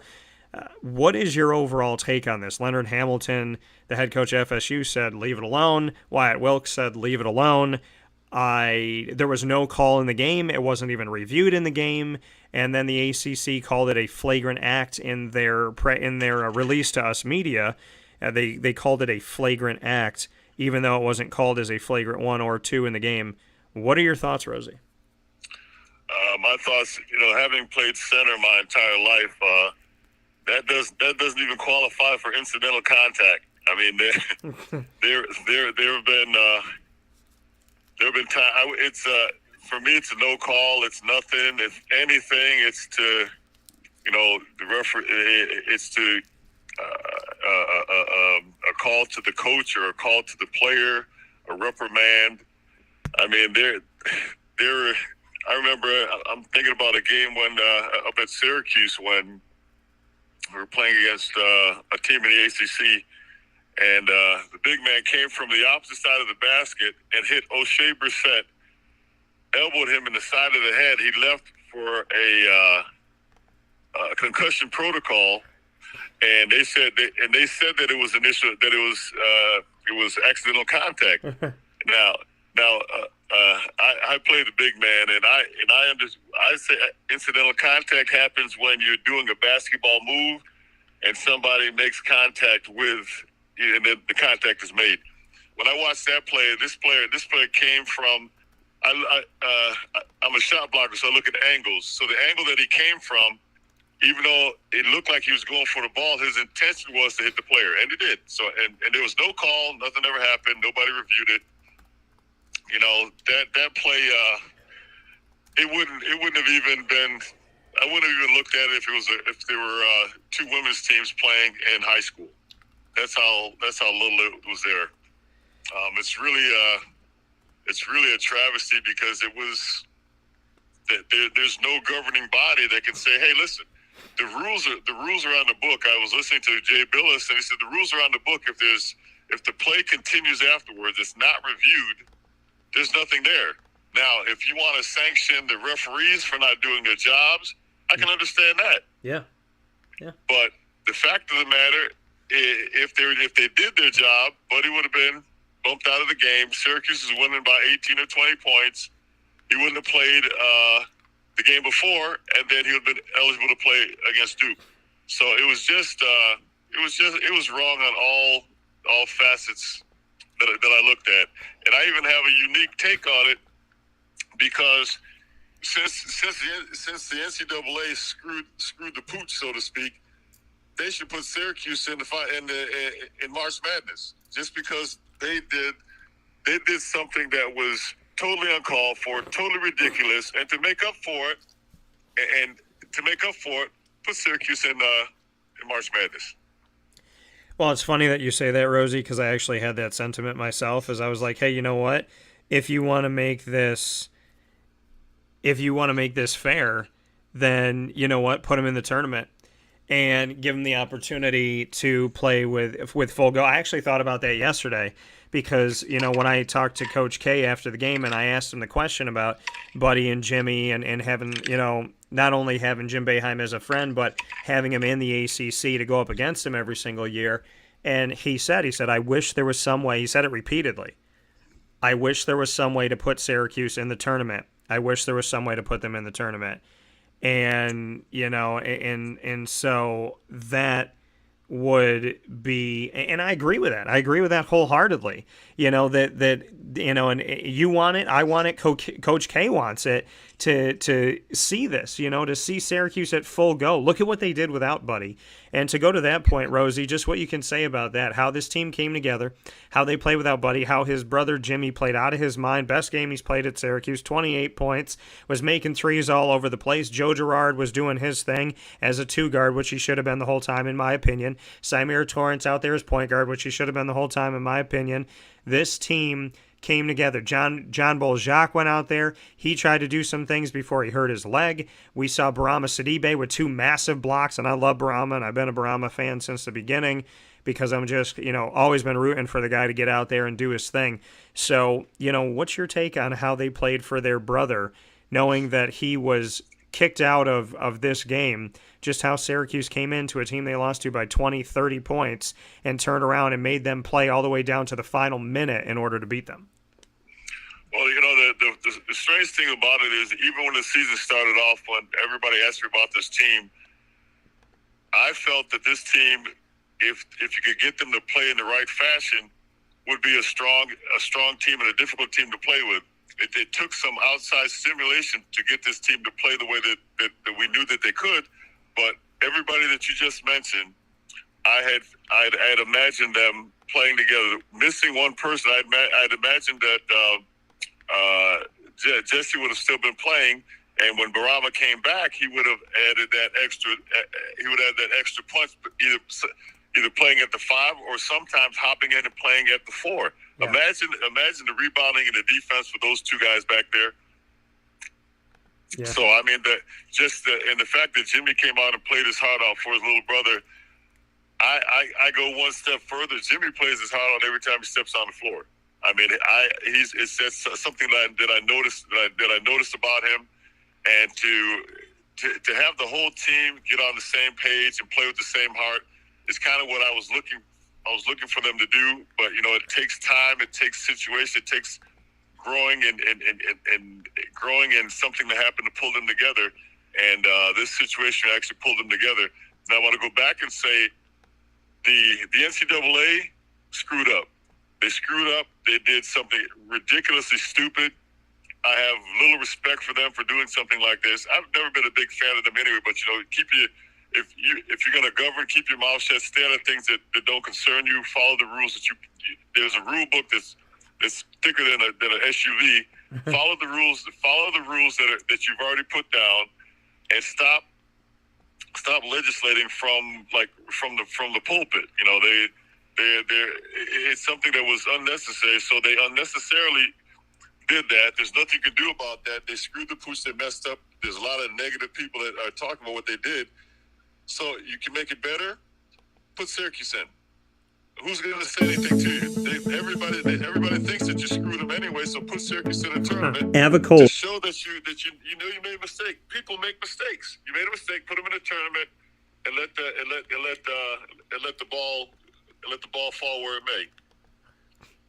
Carvel DeWitt, it's what happy tastes like. Do you know why? Because we make ice cream. Creamy, rich, flavorful ice cream. Not yogurt or iced milk like some of our competitors. Ice cream. Fresh, by hand, daily. For the calorie conscious, we have something new. And there's no reasoning for it. There's no precedence to it. There's literally nothing that makes any sense as to why they would make this decision and why this decision was okay to make. They decided to make it. They decided to do this. They decided to punish Buddy for doing, making a mistake. And again, what I find a big issue with this is that Buddy told me personally, he never got a chance to do anything. He never got a chance to appeal it. He never got a chance to talk about it. He never got a chance to sit down with anybody. Nothing. Their mind was already made up. That was the sense, that was the notion, that was the feeling, that their mind was already made up. It didn't matter what he said, it didn't matter what he did, it was all done, it was dead in the water. There's nothing he could have done to make it better. And that, to me, in and of itself, shows me that this is really, really, something deeper, something more, something confusing, something that's not right. And like you said, when you were playing, it wouldn't have mattered. It's like this guy bumps this guy jabs this guy, we move on. And you know what the funny thing is, and I said this right before with Bob Holliday, Rosie, is that, I have been covering the ACC tournament and the Big East tournament. And after that game, and after the game where Miami won at the buzzer, I went over to the Big East tournament. And I covered their 2 games. I covered Villanova St. John's, and I covered Seton Hall in their game against UConn. And I saw basketball the way you describe it. And I went, wow. It's not just that referees are, all about soft play now, and the referees, don't let anybody play through. Like, the Big East actually lets you be physical still. And it brought me back to this world, and I went, oh my God. And then there was a play or two that happened where I said, okay. And there was one play, and I just mentioned this, there was a play where there was a player on Seton Hall, and somebody on Connecticut said something to him, and then one of the other Seton Hall players bumped him in the chest, like with his shoulder, kind of like lay off my brother, and then ran down the court. And I was like, that's the same thing that Buddy did. Essentially, it was just like a jab, like, all right, knock it off. Let's move on. Nothing got called. And, the physicality of the Big East game, it just made me sit back and say to myself, Rosie, it's not all officials, it's some. But the ACC, they have a lot of explaining to do by calling this a flagrant act when it wasn't called a flagrant 1 or 2 on the court. And if it wasn't called on the court and it wasn't reviewed on the court, then how do you punish a kid retroactively? Why? Because you wanted to save face on social media? Because 20 broadcasters talked about it, so you wanted to do something in the moment? This was a knee-jerk reaction to a society that told them what to do, and they obliged. And that is a very slippery slope to go down. I repeat, you got the rules on the books. You follow those rules. Nobody stopped the play. Why is Buddy Full Warriors on-site, on-location broadcast at Avicoli's through Wake Up Call with Dan Tortora every single month, featuring student athletes. Listen, when Buddy was hit, Buddy gets hit harder than that when he's driving to the basket. Yeah. When he's driving to the basket to post his man up down low, he gets harder than that all the time. So, it's not about somebody getting hurt. It's totally, they overstepped their bounds. They screwed up. Liverpool, New York, open Tuesday through Sunday for lunch, dinner, and drinks. We'd love to see you out there. And, of course, you can call them at 315-622-5100 for takeout, delivery, and catering. That's 315. So now that you screwed the pooch, you can't take that back. At least show that you realize you made a mistake and that you have a heart, and put Syracuse in the tournament. What are they going to say? They don't deserve to be in a tournament? Then you go back and say, well, we didn't deserve to take their main player out going into a tough game for no reason. The reason is, who knows? Who cares? It was wrong. It was wrong. They know it's wrong. It's just overstepping their bounds. I could have swore we lived in America.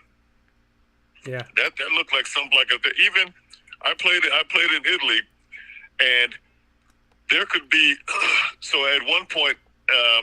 I was sanctioned because I set a back pick during a game, and it was a legal back pick. The kid turned around and ran into my chest, knocked his teeth out. He just turned around. He was watching the ball, didn't see me, runs into my chest, knocks his teeth out. It was a vicious pick, but it was a legal pick. He didn't see me. That's his fault. He runs into me. I get back home, and the referee signed in the book that it was a vicious hit, and that I should be fined, and I was fined $5,000. Yeah. And I'm like, I was like, okay, let me get it straight. So the pick was legal. You guys just didn't like it. That's not a part of the rules. I was fined $5,000, and so my owner said, the owner of the team said, I said, well, what do I do about that? He said, well, you have to pay the $5,000. And I said, and I thought for a second as a 22-year-old Syracuse graduate, and I said, did you get the pick on video? And they said yes. And I said, well, keep playing it over and over again because that's the last time I'm setting picks. And the owner thought about it for 2 seconds and said, you keep setting picks, we'll pay the fine. But during that period, the referees,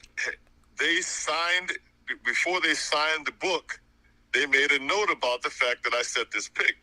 This whole story to tell you, they made a note about me setting that pick before they signed the book. Once the book is signed, it's over. Yeah. But the NCAA rules are once the play continues, it's over. So it's just, you screwed up. I repeat, you screwed up. You shouldn't have done it. So put Syracuse in. Hey, if people say you screwed up, you say, hey, we screwed up. We shouldn't have done it. We're going to put them in there and let the cards fall where they may. Well, wherever they end up, and if they end up in an NIT matchup or whatever it may be, I just look forward to the fact that maybe, hopefully, they have more life somewhere. Horrible for Buddy. Horrible that this happened. Yes, he made a mistake. And may he who have no sin cast the first stone. It's funny that you say that because if I was Buddy's teammate, I'd go over there and I'd smack him on the butt because he did what he's supposed to do. Somebody's aggressive with you confront them. He didn't poke him in the eye. He didn't break his jaw.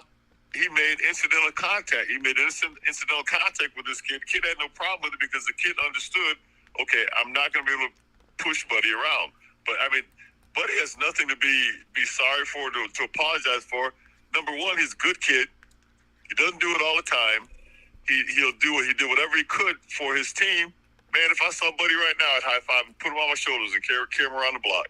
So hold your head high. He represented Syracuse. He wore that uniform. He's got nothing to be ashamed of. He's got nothing to feel sorry for. If anything, he should be. He did something that brought to light the inequality of the ability of the NCAA to just jump out there and randomly throw their card to put their finger on the scale. So I'm happy that happened because it came to light. Now people are paying more attention to it. As I was happy when Coach Boeheim almost tore his coat off and got a technical down at Duke, and everybody was saying, "Oh, he lost the game." And I was like, "Listen, normally in games like that, there are 10 calls that can go either way. If you're the home team, normally you get 6 of them, maybe 7 of them, but eventually, you'll get 2 or 3 calls." Duke got every call during that game. There's no way that they were going to win. No way Syracuse was going to win there. Coach Boeheim made a point. He went out there, he flipped out, everybody went back, and they looked and they saw that he was right.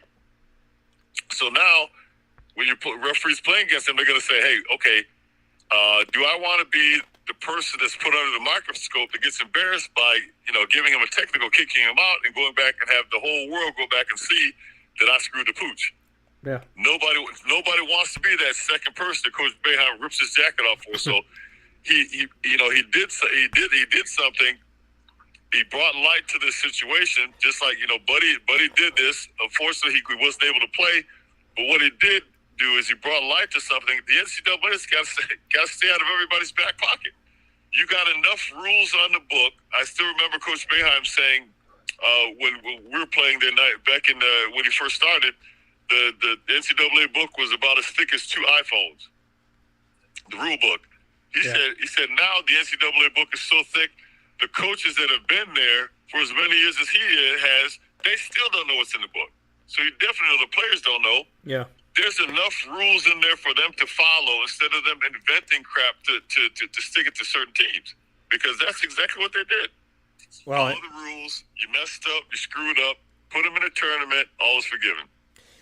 Well, and the thing is, the ACC as a conference made this decision. And would the Big East make this decision? Would the Big Ten make this decision? Would the Big 12 make this decision? I don't know. But the ACC made this decision. They made the decision in their office as their conference to interpret the law the way they wanted to interpret the law without much clarity. And they've given no clarity since giving no clarity. So there is no clarity. And you punished a man and you didn't even talk to him. You didn't even talk to him. You didn't even sit down with him. And I know that because not only did Jim allude to it, but I spoke to Buddy himself. He was not spoken to. The decision was made. And so, it's, you got to take whatever personal, whatever about anything out of this. And you got to make, and again, here's the precedent you set. Here's the precedent you set. And when they were in the Barclays Center for the Big East, for the ACC tournament in Brooklyn years ago when I was here, and Grayson Allen was tripping everybody like it was his job, nothing was called, nothing was reviewed, nothing was a flagrant, nothing was suspended. So, it's just the reality of why to this person and not to that person. If it's wrong, it's wrong. If it's right, it's right. And it was so funny, Dan. It was so funny that you said that, because the first thing that popped into my mind was Grayson Allen, who sitting on the floor was tripping guys, going past him. Guys would try to run by him, but he would trip them. I said to myself, if that happened to Buddy, if Buddy had done what Grayson Allen did, he'd be sentenced to 2 or 3 years in jail. Because I just sat there and I just went, oh, well, I guess, the ACC is tough. We got to be tough. And then all of a sudden now, listen, I've seen old ladies hit guys harder with a purse than that kid. Realistically, you can get hit harder if Julie hit somebody with her purse. It would have been harder than when Buddy hit that guy.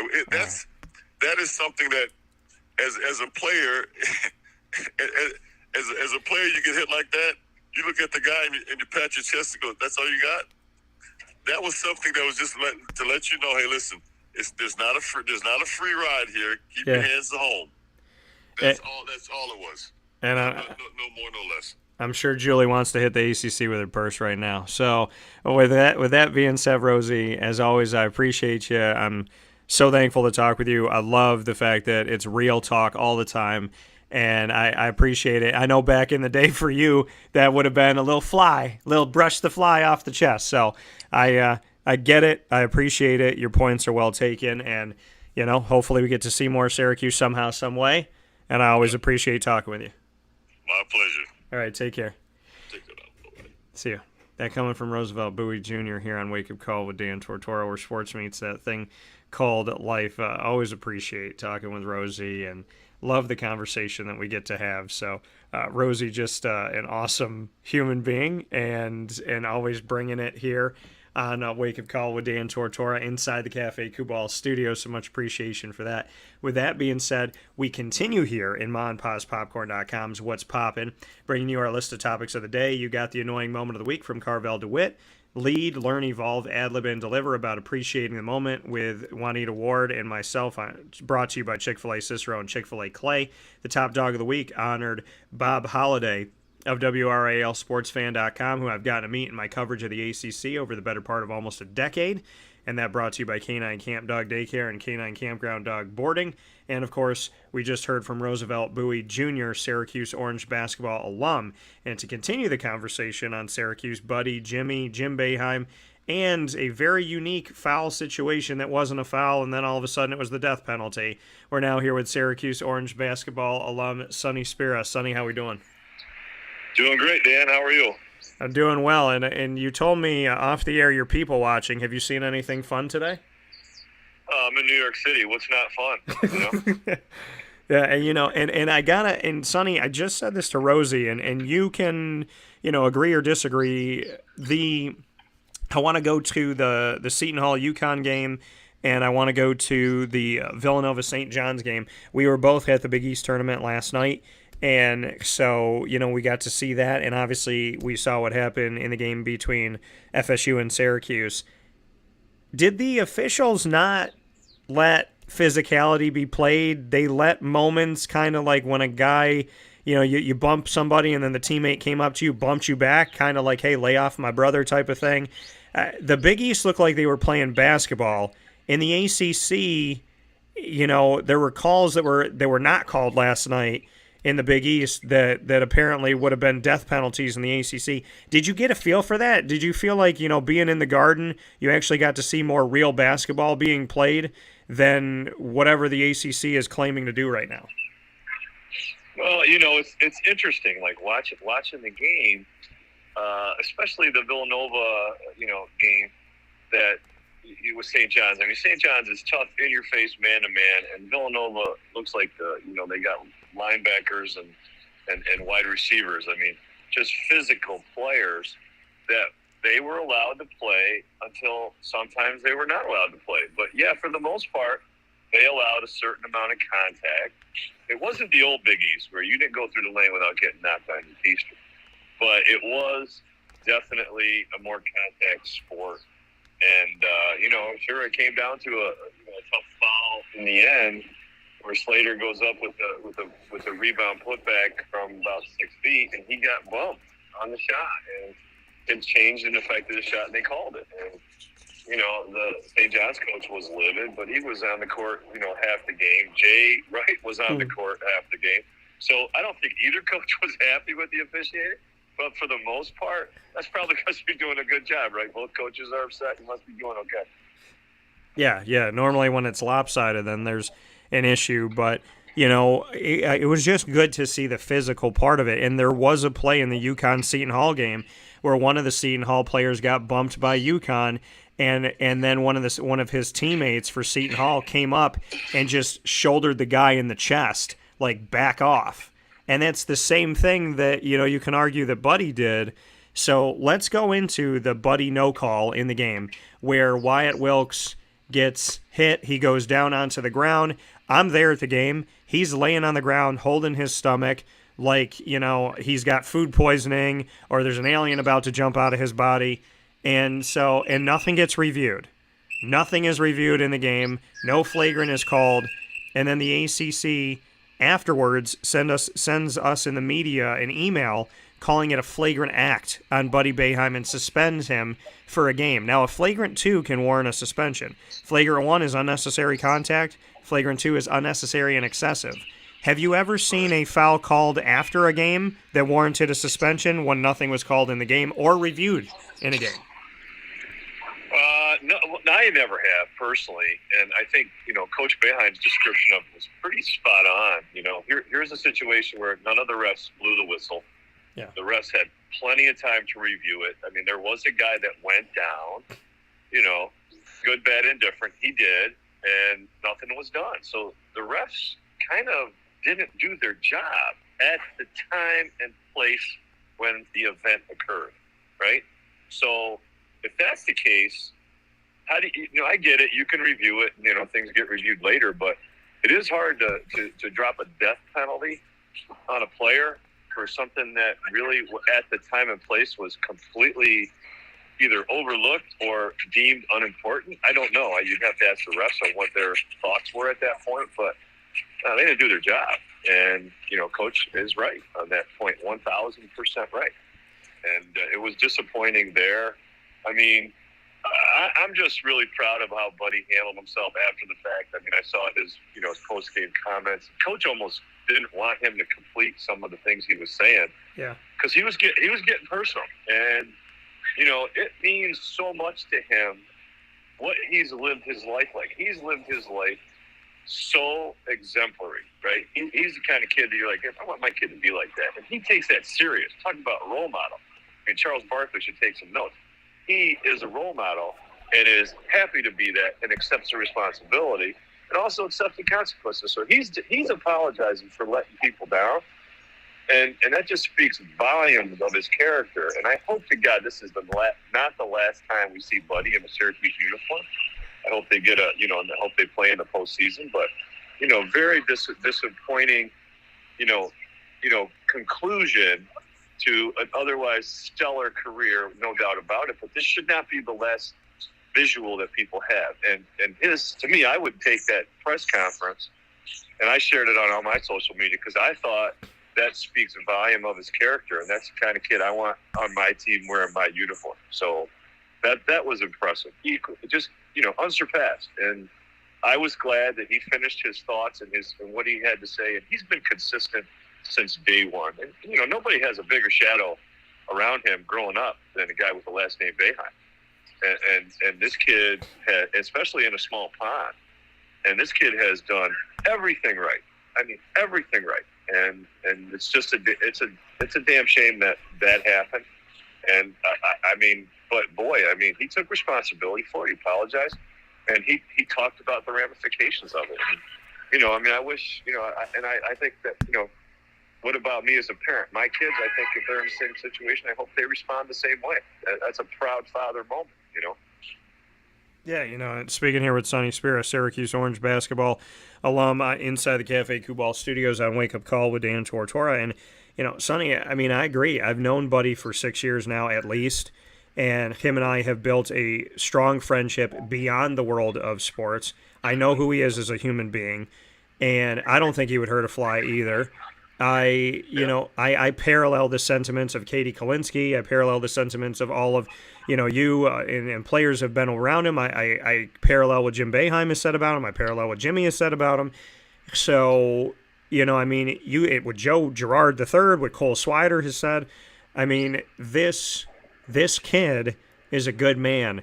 And he's been told he doesn't belong. He's been told that he's only there because his daddy's the coach, that he's not worthy. He's too slow. That he's, he has been consistently beaten down, and all he's done is become the ACC leading scorer. All he's done is to rise in Syracuse record books. All he's done is consistently kept his mouth shut and played the game. He didn't have to come out there. Yeah. And he plays it with joy, enthusiasm, and passion. I mean, what more do you want? Yeah. And the thing is he didn't have to come out there. And I think, the look on Jim's face, and when Buddy came and sat there, it was almost like Buddy. I feel like Buddy said to him, "Dad, I want to say something," and Jim was kind of like, "Are you sure?" And Buddy was like, "Yeah." And then, and then, I'm sitting front row to that. I'm right in front of Buddy. When he's speaking, and I called my dad after, and I said to my dad, because, these moments get me emotional, because, being a son and then seeing Jim and Jimmy and Buddy, and, when Buddy was speaking, I said to my dad, I go, "Dad, I said, he said more than he had to say, and he elaborated, and he kept going, and he wanted to provide clarity, and he spoke from the heart, and there was nothing written down." I said, "Dad, he did exactly what I would have done, which is go to the nth degree, like say way more than that." My dad at some point probably, that's like Jim. Hey, that's enough, Dan. You don't have to. I mean, no, Dad. I gotta get this out. I gotta finish this. And I looked at Buddy, and I'm like, I thought him and I were similar people. Yesterday, I'm like, we definitely are, because he went out there with nothing written down, nothing there, nothing, whatever, maybe just in his brain. And he spoke for minutes about, this is who I am as a person. This is how I feel. This is what I've learned from. I know there's people that look up to me. And I'm sitting here going, Jim might be cringing like, "All right, buddy, you don't have to. And Buddy got through almost all of it, and then he started to get emotional, and you saw Jim in that moment be a dad, and he went, "All right, that's enough." Because he didn't want to let the NCAA or the ACC make his kid feel like he wasn't worthy. And I know that in that moment you could feel that in your heart. If you have a bone in your body that cares about people, you could feel Jim in that moment go, "I'm not letting my son cry up here for this ridiculous call." Yeah, well, I mean, but like you said, Buddy had something he had to say, and he said it. And it was not a prepared statement. He didn't have an attorney make sure that it was politically correct. It was from the heart.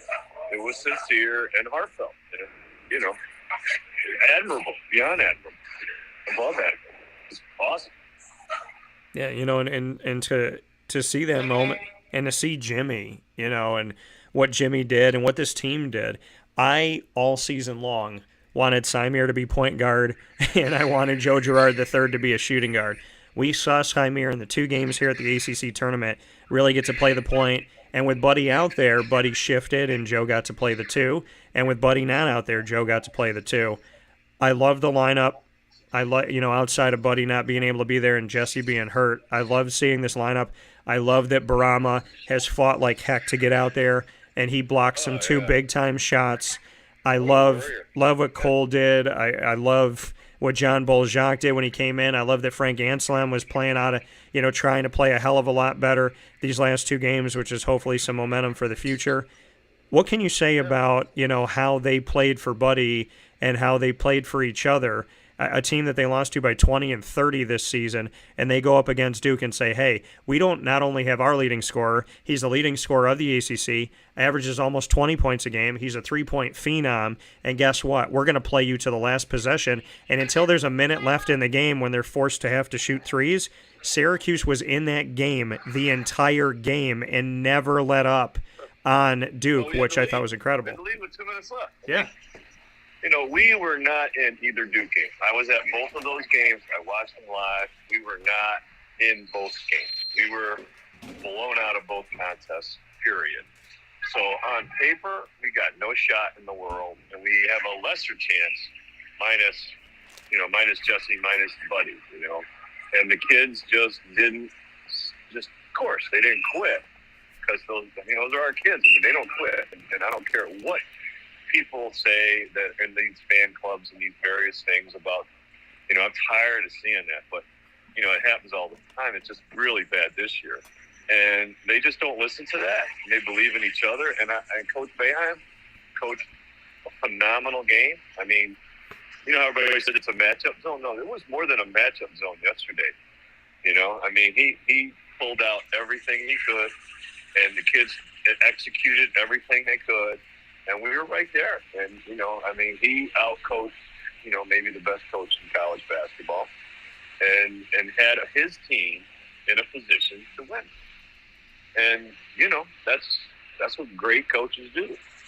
And we took some great and some just very good players, and we created a team. And, it's like, you almost wish the season could keep going because, this, what we got going right now, is, it's pretty special. I mean, they're playing really well together.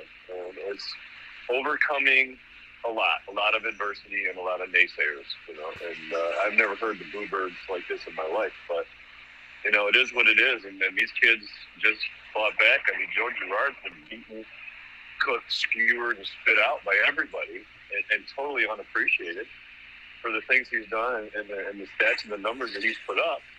And, and they just continue to find a way to play. They still enjoy playing. You can see the joy and the passion they play with. It's fun to watch. Yeah, and speaking here with Syracuse Orange men's basketball alum Sonny Spera on Wake Up Call with Dan Tortora inside the Cafe Q-Ball studios. Like you said, these birds have been chirping more now than maybe ever. And the thing that I find hilarious is that they hate Buddy, then they love Buddy. They hate Joe, then they love Joe. And in this cancel culture of going back and finding stuff, I'm like, why isn't anybody going back and saying, hey, 3 weeks ago, you said that Joe Girard was a piece of garbage, and now he's like your favorite player, and you're like number 11, oh my God. Barama Sidibe was an afterthought to a lot of people a couple of years ago, and now he's like a fan favorite. And to me, it's laughable and it's funny how many people. I mean, I wrote an article about Jimmy Boeheim coming to Syracuse. I got the exclusive before it came out. I had people tell me it wasn't going to happen. It was stupid. Who are your sources? Then when it did happen, they were like, oh, well, everybody knew it was going to happen because it's Jim's son. And I was like, well, if everybody knew it was going to happen, why didn't everybody write the story? And then it was like, well, Jimmy doesn't deserve to be here. And then he plays out of his mind yesterday and says, oh, Jimmy Boeheim did a good job. Sonny, I think one of the hard things to take in is that Jim talked about coaching his sons. And he said, this is the best season I've ever had in my entire life. And I put up that post and I said I agreed with how rare that is and how beautiful the moment that is. And there were so-called Syracuse fans ridiculing Boeheim for saying that he loved coaching his sons this season. And at this point, I mean, when certain things come out of your mouth, you kind of just take yourself out from the right of your opinion even counting in the ballot box. And I think when you pick on a guy who says he loves coaching his sons, that's when you've kind of lost all right to speak at that point. Well, damned if you do, damned if you don't. And, Coach has always spoke his mind, and you want his opinion, just ask him. If you don't like his answer, ask him another question. It's just who he is. It's always been, and it's the beauty of Coach Boeheim. And, he doesn't apologize to anybody, and he doesn't count out anybody. And, it's refreshing. Could you imagine if we had more people like that? You know, you didn't have to worry about what they thought. You just ask them, they'll tell you what they think.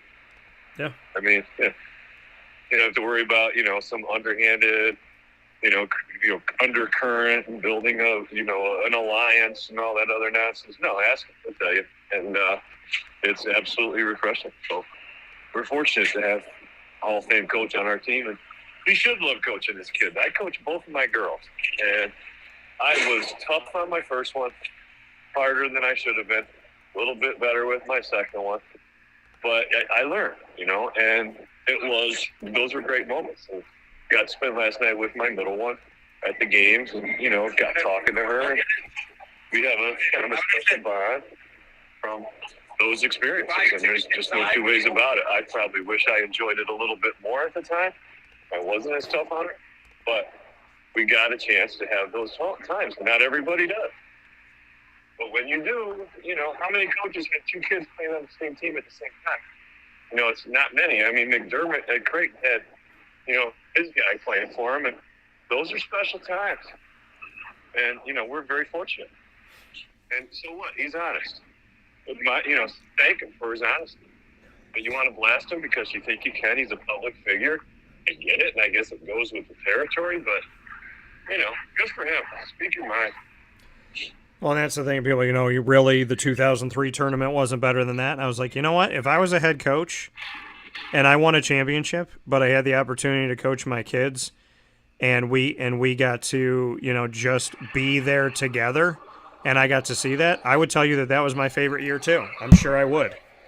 So, it's different.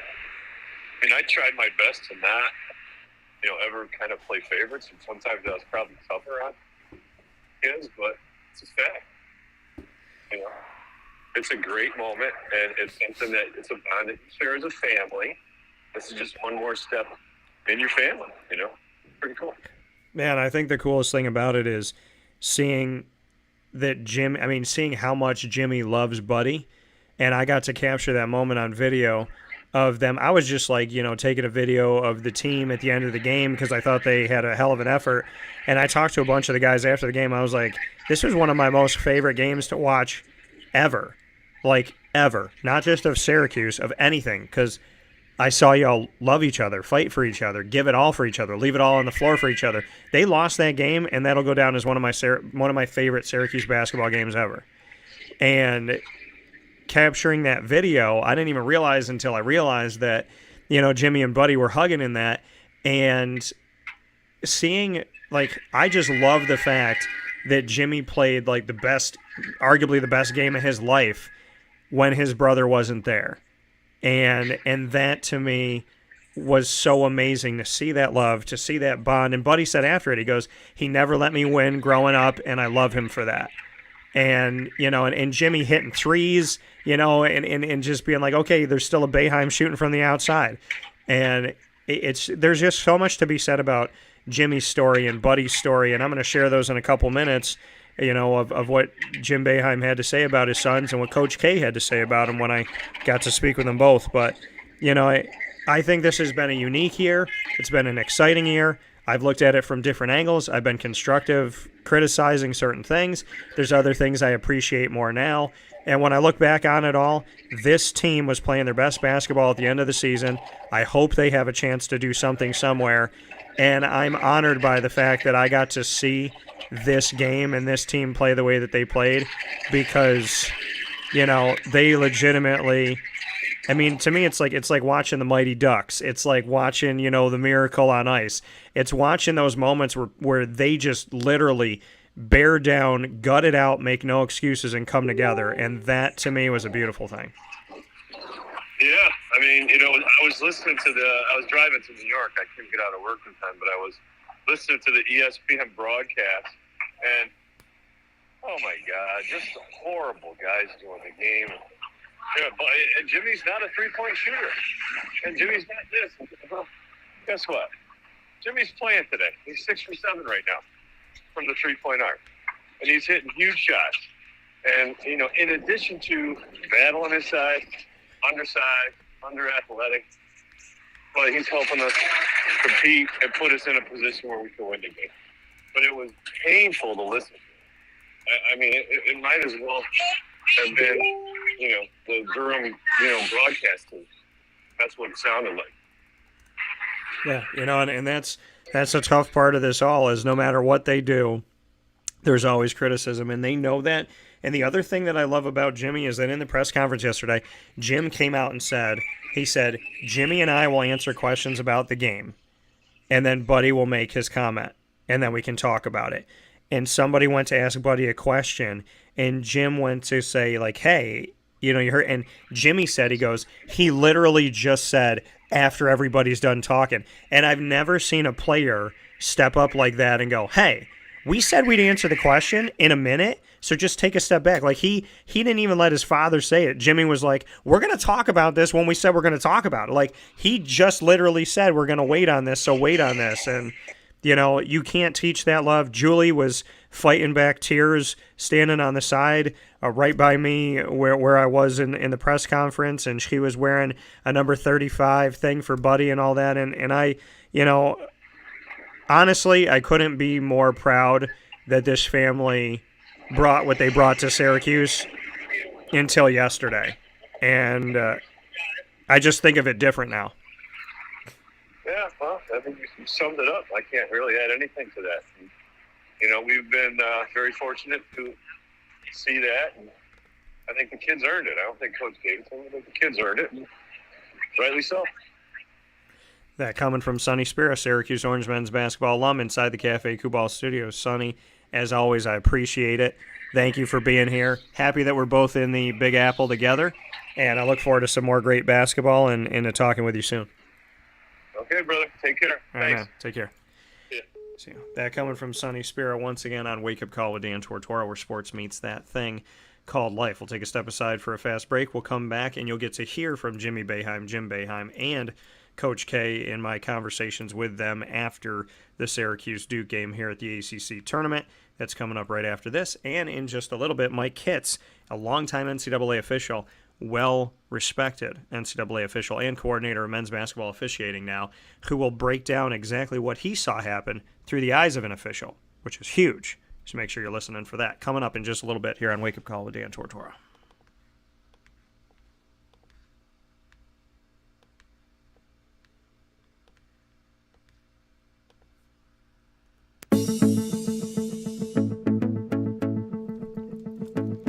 Avicoli's, located on the corner of Route 57 and Wetzel Road in Liverpool, New York, has been your trusted neighbor for decades. Located just steps from Liverpool High School, we're happy to have the Liverpool Warriors on-site, on-location broadcast at Avicoli's through Wake Up Call with Dan Tortora every single month, featuring student athletes, coaches, and administration throughout the year from Liverpool High School. Head out to Avicoli's today on the corner of Route 57 and Wetzel Road in Liverpool, New York, open Tuesday through Sunday for lunch, dinner, and drinks. We'd love to see you out there. And of course, you can call them at 315-622-5100 for takeout, delivery, and catering. That's 315-622-5100. And also find them on myavicoli's.com. That's myaviccollis.com.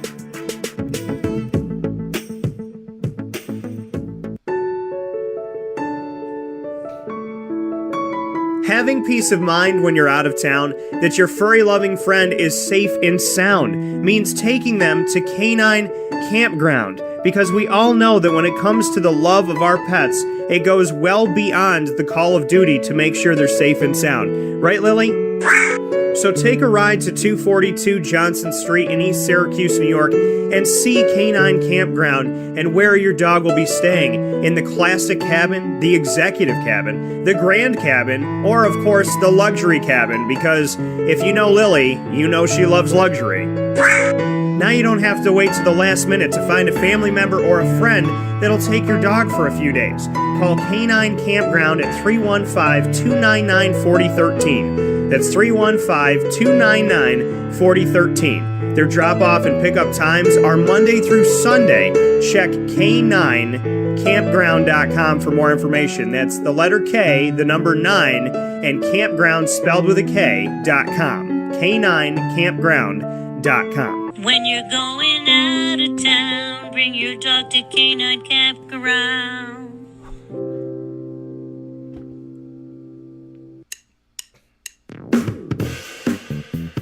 PB&J's Lunchbox, the food truck that you love finding all throughout central and upstate New York, now has a street-side cafe. So when you're craving their traditional favorites as well as their out-of-box amazing menu items, you can now head to 663 Old Liverpool Road in Liverpool, New York. Located just minutes from the highway, the Thruway, Destiny USA, and Onondaga Lake Parkway, PB&J's Lunchbox Street-Side Cafe is there for you Monday through Saturday from 9 a.m. to 7 p.m., serving breakfast, lunch, and dinner all throughout the day. Get breakfast for dinner, dinner for lunch, whatever you fancy, including their award-winning grilled peanut butter and jelly sandwich. Find them at 663 Old Liverpool Road in Liverpool, New York. PB&J's Lunchbox, where we love to know what's in your lunchbox.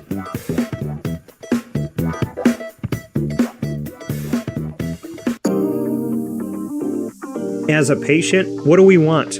To be cared for, to be listened to, and to have someone walk us through the process on our path to victory. Victory Sports Medicine and Orthopedics does all of those things beautifully, with Dr. Mark Petropoli leading the team on 791 West Genesee Street in Skaneateles, New York, located minutes from beautiful Skaneateles Lake. Whatever your injury may be from head to toe, preventative care, rehab, physical therapy, laser therapy, and surgery are all available at Victory Sports Medicine and Orthopedics, where they care about us, they listen to us, and they understand that everyone's path to victory is a little bit different. Let them help you on yours by calling 315-685-7544 to make your appointment today. That's 315-685-7544. And find out more information at victorysportsmedicine.com.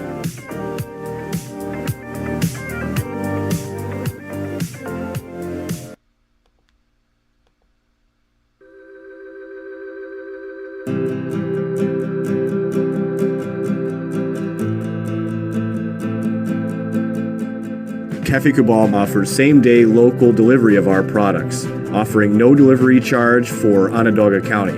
Shop cafecabal.com for fresh roasted coffee beans, cold brew, travel mugs, and all your essential Cafe Cabal needs. Cafe Cabal, coffee for the soul.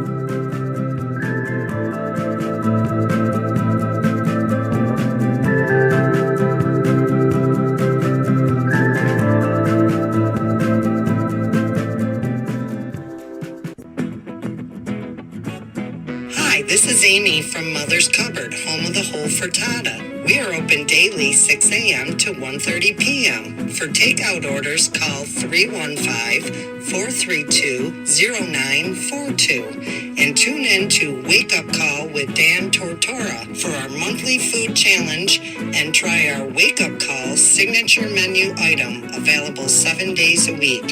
Here at Mother's Cupboard, we are Central New York, and it's our honor to serve you. Ma and Pa's Kettle Corn and Popcorn Factory remind us that every day is worth celebrating. Find them at 201 Old 7th North Street in Liverpool, New York. Open Monday through Saturday in-store and all the time online at maandpaspopcorn.com. Serving our Central New York community and beyond, you can order all throughout the country at maandpaspopcorn.com. And remember to get your tins, which have in-store half-price refills forever. Ma and Pa's Kettle Corn and Popcorn Factory, available to you for fundraising and all of your events by calling 315-450-6272. That's 315-450-6272. Ma and Pa's Kettle Corn and Popcorn Factory. How corny are you?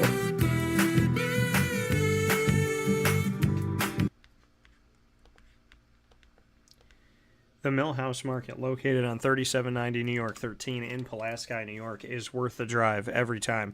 Make sure you make your way out to the Millhouse Market today and get all of their awesome and incredible homemade breads and desserts, as well as their quinoa bowls, their rice bowls, brick oven pizzas, and their sandwiches named after the families that helped to settle today's Pulaski.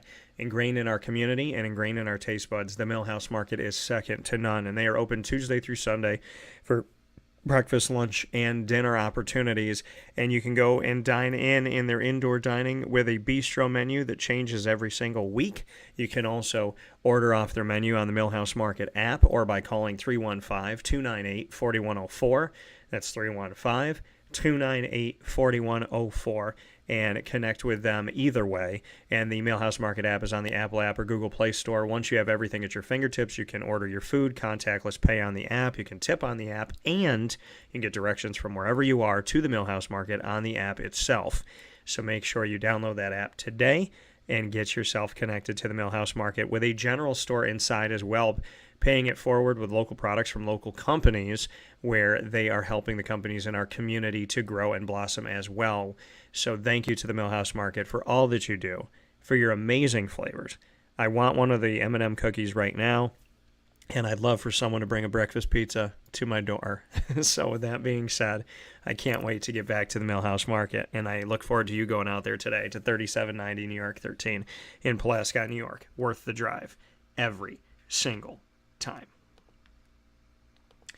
With that being said, here on Wake Up Call with Dan Tortora, where sports meets that thing called life. Happy to be hanging out with you as we have the opportunity to continue the conversation inside of the Cafe Kubal studios on this very special broadcast of Wake Up Call with Dan Tortora. Then instead of going 2, is going 3 hours today as we are wrapping up our week here of broadcast, but not wrapping up our coverage, as I still have the Big East, ACC, and American Athletic Conference tournaments going on-site on location for the Big East at the Garden. I'm on-site on location as well at the ACC in the Barclays Center in Brooklyn.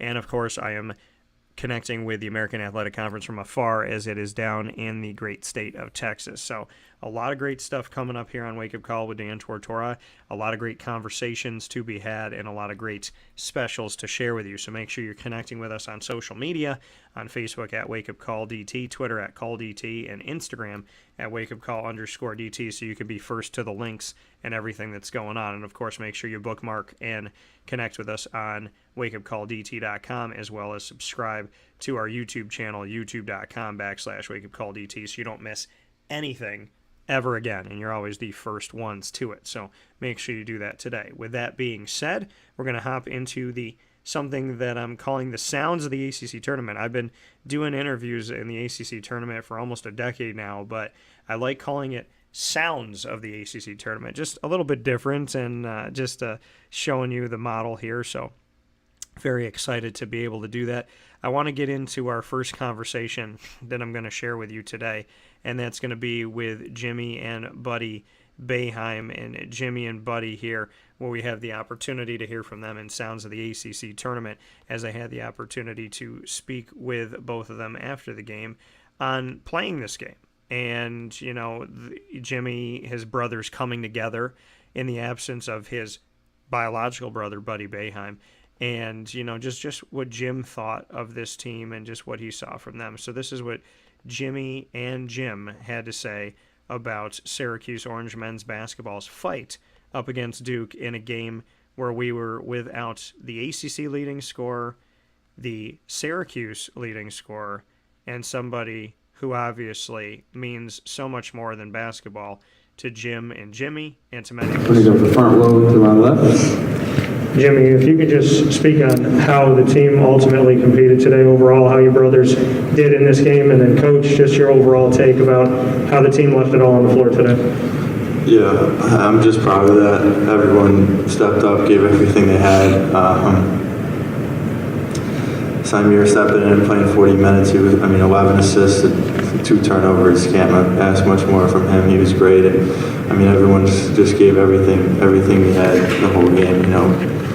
People counted us out. I think a lot of people said that they didn't even give us a chance. That was Buddy's last game before the game even started. We used all that, and I'm here right there to that. And we just couldn't make a couple plays at the end. As Jimmy said, it was a one-point game with not much time left. We had some threes missed. They made a couple, and that was the game. There's no question that, for us, playing the game yesterday, and Joe and Cy playing 40 minutes, and Cole, they were a little worn down at the end, and, that's to be expected. But it's an unbelievable effort. It's an unbelievable effort by these guys. And, Duke had to play well, and they did. They made their shots that they had to make, and they played really well. That coming from Jim as well as Jimmy Boeheim in the conversation that I got to have with both of these gentlemen inside of the Sounds of the ACC tournament, which I thank them for so very much. I had the opportunity also to speak with Coach K, and with what Coach K had to say about not only Jim Boeheim as a friend, but having Syracuse join the ACC and going up against each other every single season, as well as the fact of the opportunity of seeing Jimmy and Buddy grow. And this is what Coach K had to say to me about Jimmy, Buddy, Jim, and Syracuse. And I get to share this with you, which I appreciate so very much that Coach K took some time to have this conversation with me. So without further ado, I proudly share this one with you from Coach K on Syracuse. And this is what arguably, and Jim said it too, nobody's given more to the game than Coach K, arguably the greatest coach ever. This is what Coach K had to say on Buddy, Jimmy, and Syracuse.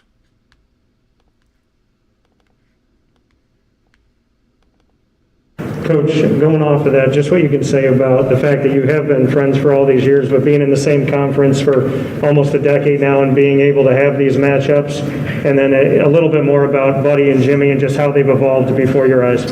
Yeah, well, the addition of Syracuse to the ACC was, an amazing addition. Not just the school, but the program, especially the basketball program. It elevated our conference, and for a while there, you have Hall of Fame coaches. We're all leaving. Jim's not, but to have him come in just adds just a level of prestige and also accomplishment. Buddy's the leading scorer in our league, so for them not to have him today, I wish. What happened yesterday was adjudicated during the game, where if that's going to be called, I'm not saying it shouldn't be called, where you're punished during the game, and that's the way it would normally be done, in the regular season. So I thought that was unfortunate, but Buddy's been great, and for Jimmy to come from Cornell and play, and he had a spectacular game today, not a good one. How good is that for a father to be able to coach your two sons? They have an amazing relationship. They're a great family, and I wish there was some way they could get into postseason.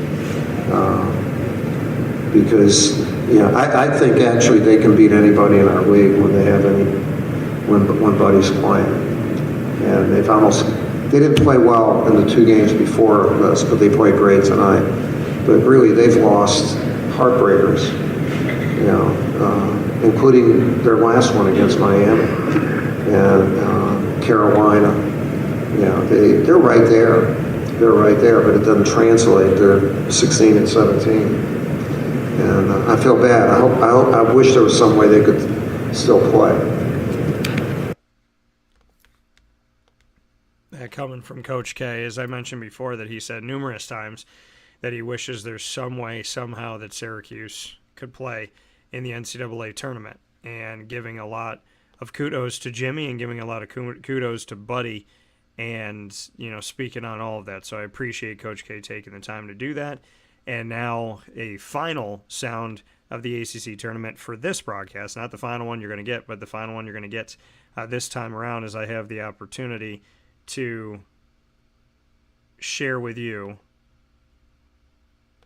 my conversation with Jim Boeheim on his sons. Now, I wanted to get all three of them, and I was able to get Jim, and Jim was able to make a joke here about it, and I'm excited to share that with you.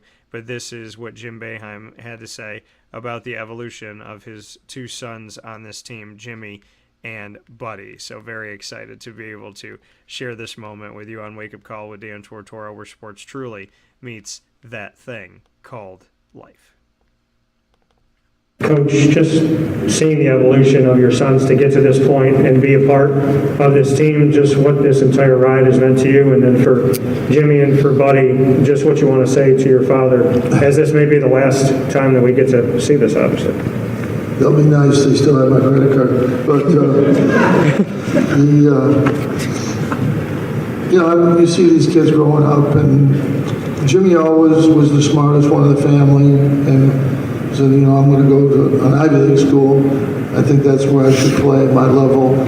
And it was hard for him to even get an offer. Cornell gave him one at the end of the day, I think, when somebody decommitted at the end. And I told him, I said, let's go down there and take that. And he became one of their best players, or arguably their best player, and developed himself into a really good college player. I don't think there's any doubt about that now.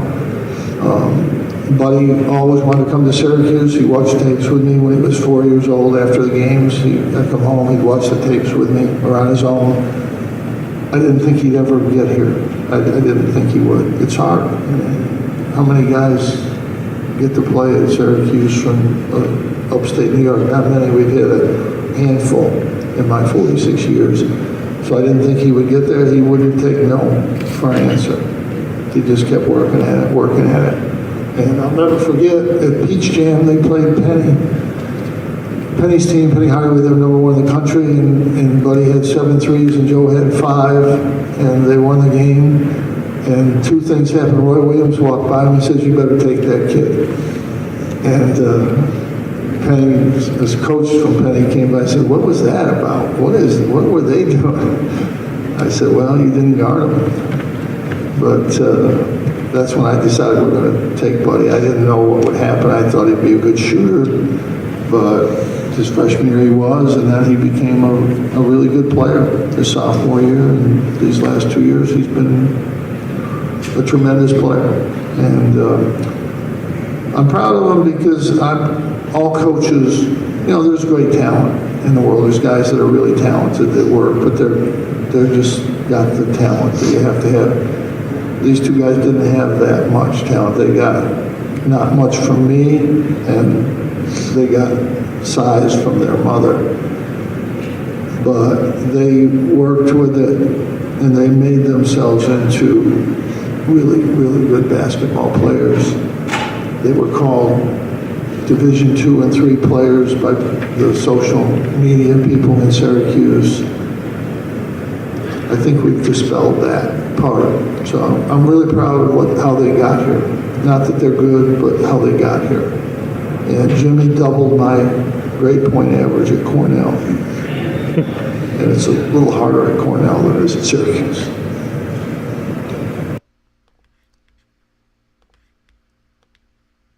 That coming once again from Jim Boeheim, speaking on his sons, Jimmy and Buddy, and just what they did to, obviously play to their caliber and not really care about the expectations of others, and an awesome opportunity to speak on that and to see this. I mean, how many times will you ever see somebody get to coach their children at the Division I level of any sport? And, and to see them both be successful. So shout out to Jimmy and Buddy, as well as Jim, and a thanks to each of them for letting me be a part of this ride.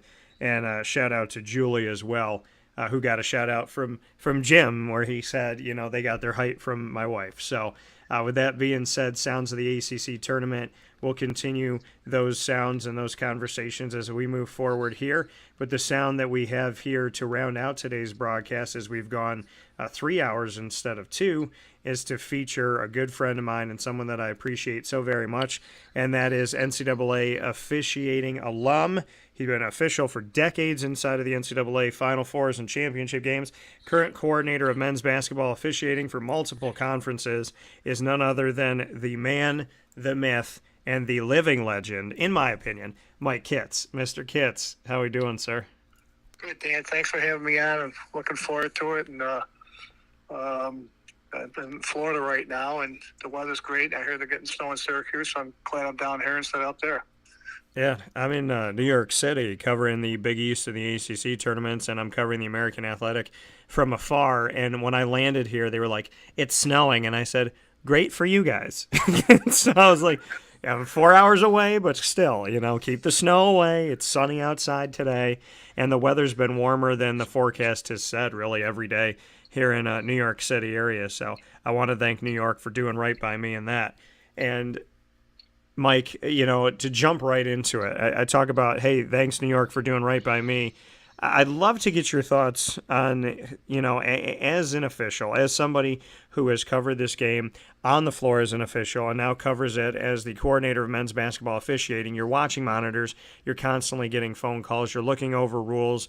You have been in the officiating world for decades. You know it on the floor, and you know it from the bird's eye view of being able to watch everything closely on the screen. I'm sure that you've seen the Buddy move turn toward Wyatt Wilkes, and and to some of us that actually like watching the whole game, you saw that Wyatt bumped him before as well. So what is your take on I'm going to kind of leave it open-ended here. You're the official. You're someone who can give us more of an insight than anybody else, because I don't think the officials on the floor had any insight, but that's my opinion. What is your take of what happened in that game? When I watched it in live, I saw the play. And, the two of them were underneath, kind of get in position with each other, and one kind of shoving the other one pushing back, and then Buddy took that swing at him and hit him in the midsection. And I'm looking at it, and I'm saying the referee's got to go to the monitor, because if they go to the monitor by rule, and they call an F2 and eject him, that he could have played the next day.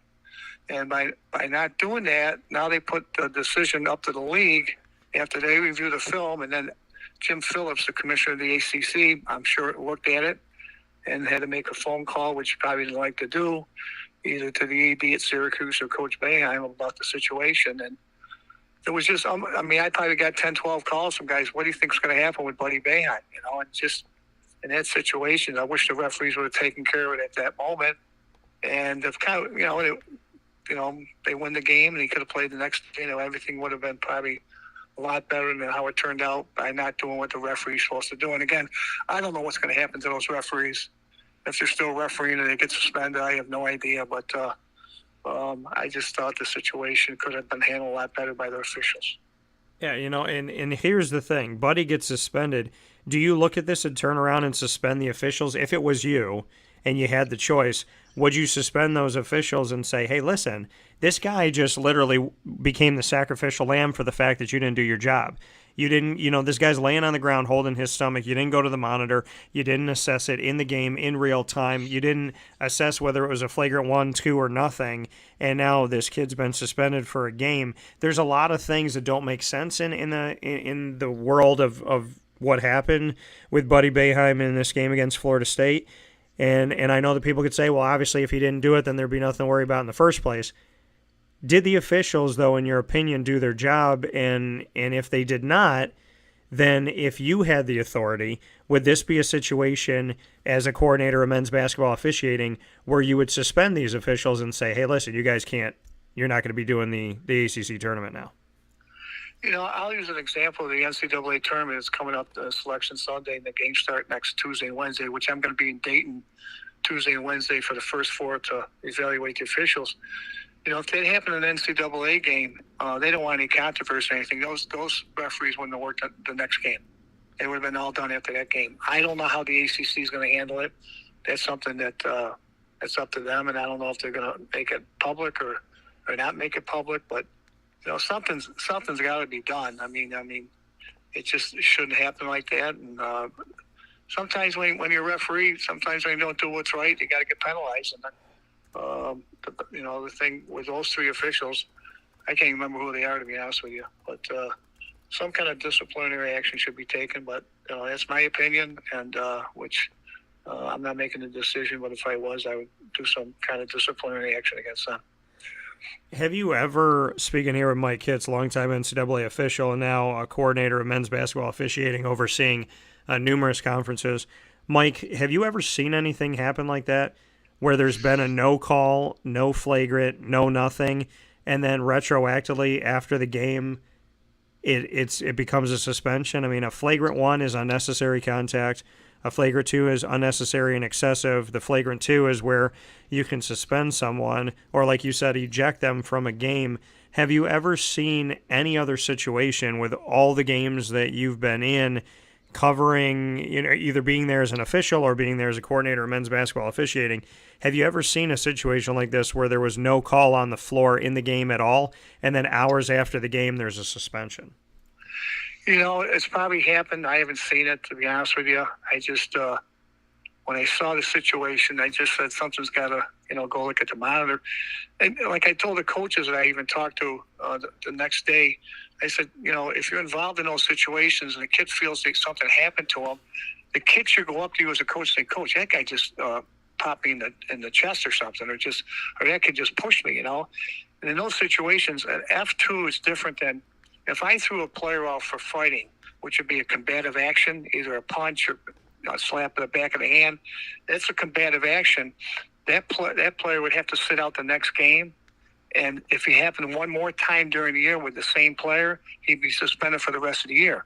And that's the NCAA rule. But he wouldn't have been thrown out for fighting because they just would have called it an F2 and he would have been able to play the next day. But, for me, I've seen that. I all the years I've been refereeing, I'm sure there's situations where after the game, there's things that happen during the game and they see something that a player did that now the league takes it upon themselves to decide what they want to do. Whether they want to suspend the kid, sit the kid down, give him a written reprimand or a verbal reprimand. But those are situations they don't happen too often, but they do happen. Is it fair for the league to make a decision that the officials didn't make in the game? Is it fair that the league and the officials didn't make that decision? Is it fair that the league, after a game, makes a decision on a player that the officials didn't make a decision on in the game itself? Like, is it fair that the league, that the ACC turned around and suspended him when in the run of play nothing happened? Yeah, it's up to each different individual conference to make the decision they're going to make. I knew something was going to happen, because if something happened down the road, they're going to say, well, how come he can do it and play the next game and my player can't do it? So you're setting a precedent, whatever decision you're going to make, whether you're going to make it for the young man or against the young man. But it's a decision that I had 99% sure that's what they were going to do. That was my personal opinion before they made the decision. Well, and I go back, Mike, to, the last time I was here at the Barclays when the ACC tournament was here, Grayson Allen was playing. And Grayson Allen was known for tripping players that was more than blatantly clear. If, unless he had involuntary leg spasms all the time, I would venture to say that, tripping was something that he was doing. None of those were ever called. None of those were ever stopped. He was never suspended.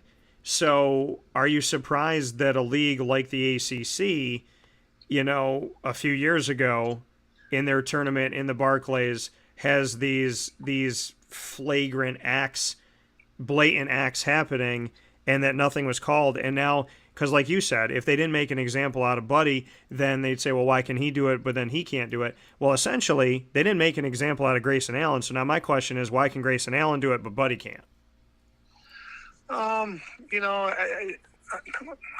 really don't have the answer for that. It's just something that the league. I think Grayson Allen did get some kind of reprimand for one of the incidents he was involved in. I'm not 100% sure, but I think he did get some kind of penalty against him. What it is, I don't know. But he's the same kid that had the same thing happen in an NBA game about 2 or 3 weeks ago, and he got fined for that for a flagrant something. So. It's a tough decision. Buddy's such a good kid, and and even watching him on the interview last night, he was handling himself so professional. Did it set all the right things. So, going forward, it happened. He paid the penalty. Now we got to move on. Yeah, it's definitely a hard thing, but I wanted to get your expertise on it as an official and as a coordinator of officiating. Just how to handle a situation like that. And like you said, you could have gone to the monitor and could have made the suspension beforehand and whatnot. what do you think that was trying to be done in that sense? To see the I guess the question is, what example do you think? I know you're not the ACC, but when you suspend a player retroactively for something that wasn't called on the floor, is that ultimately to protect the game? Is it to because I from how I understood it is, actions like that, you want to prevent a fight, but there was no fight in the game. There was nothing that happened after the fact. There was no clearing of the benches. There was no commotion. So, what would be the reason to suspend? Would it, is it just to set a precedent? I mean, how would you view something like this in your opinion? It was, the intent of what happened, whether he meant it or not, which he apologized for it, but I figured, something had to be done about that because of the incident. That if they didn't do anything in that situation, then going down the road, you're going to have all these situations. Well, he did that and he didn't get suspended. Well, how come my kid got suspended? I really believe that they made a precedent and saying, this is how we're going to handle it going down the road if it happens again. I firmly believe that. Now the question is, will they actually call it the next time?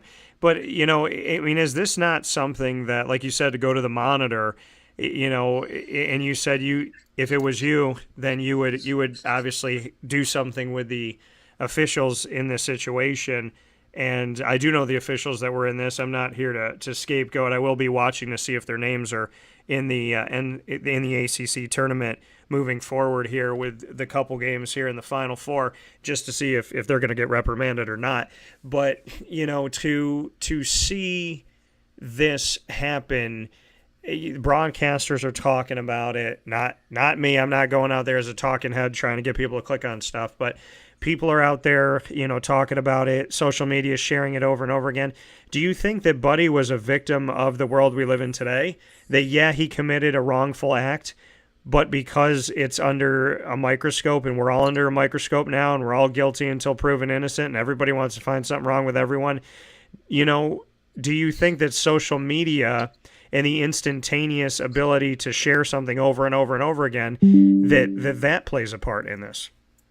I firmly believe so. I mean, I don't do social media, don't know how to do it, don't want to do it, don't care about what anybody else's business is, but I'm sure they had a big play in it when you post it. I mean, it's up posted within a minute after it happens, and it's just, now, and again, it's everybody wants to find something wrong with somebody in this day and age, and it's always somebody else's fault, not theirs, but it's just the way it is nowadays. And even my son, when I talk to him about officiating now, I go, Mike, you're under a microscope. I mean, you can't do anything, say anything. You're going to get caught whether you're refereeing and miss a play or that. So, I mean, you really got to take your time and do what's right for the game and be professional and do the right thing. And I talk to him about that stuff all the time. Yeah, coming from Mike Kitts here, longtime NCAA official and coordinator of men's basketball officiating for numerous conferences. Mike, I will have you on undoubtedly in the coming week here and in so many things that are going on. I appreciate it as always. I just wanted to shed light. Is there anything that we missed that you wanted to mention about that call itself that you think we should know? No, I just think that, we got involved in a situation that the player did, and he just did something wrong, and he paid a penalty, and I think we got to move on because basically he's a really good kid. So, things happen, and it's over with. Let's move on. Coming from Mike Kitts. Kitsy, as always, I appreciate you. Take care of my second home of sunny Florida for me, and enjoy it, and I look forward to definitely talking with you this coming week. Thanks, Dan. Appreciate it. Give me a call. Thanks. All right, I will. Take care. Bye-bye. See ya. That coming from Mike Kitts once again on Wake Up Call with Dan Tortora, where sports meets that thing called life. We'll take our final step aside of the broadcast here as we have spent 3 hours with you instead of 2 this morning from Wake Up Call on the road inside the Cafe Kubal studios as we are proudly covering the ACC tournament and the Big East tournament on-site on location and coverage of the American Athletic Conference tournament from afar. So we'll jump into our final fast break of the day and be back right after that.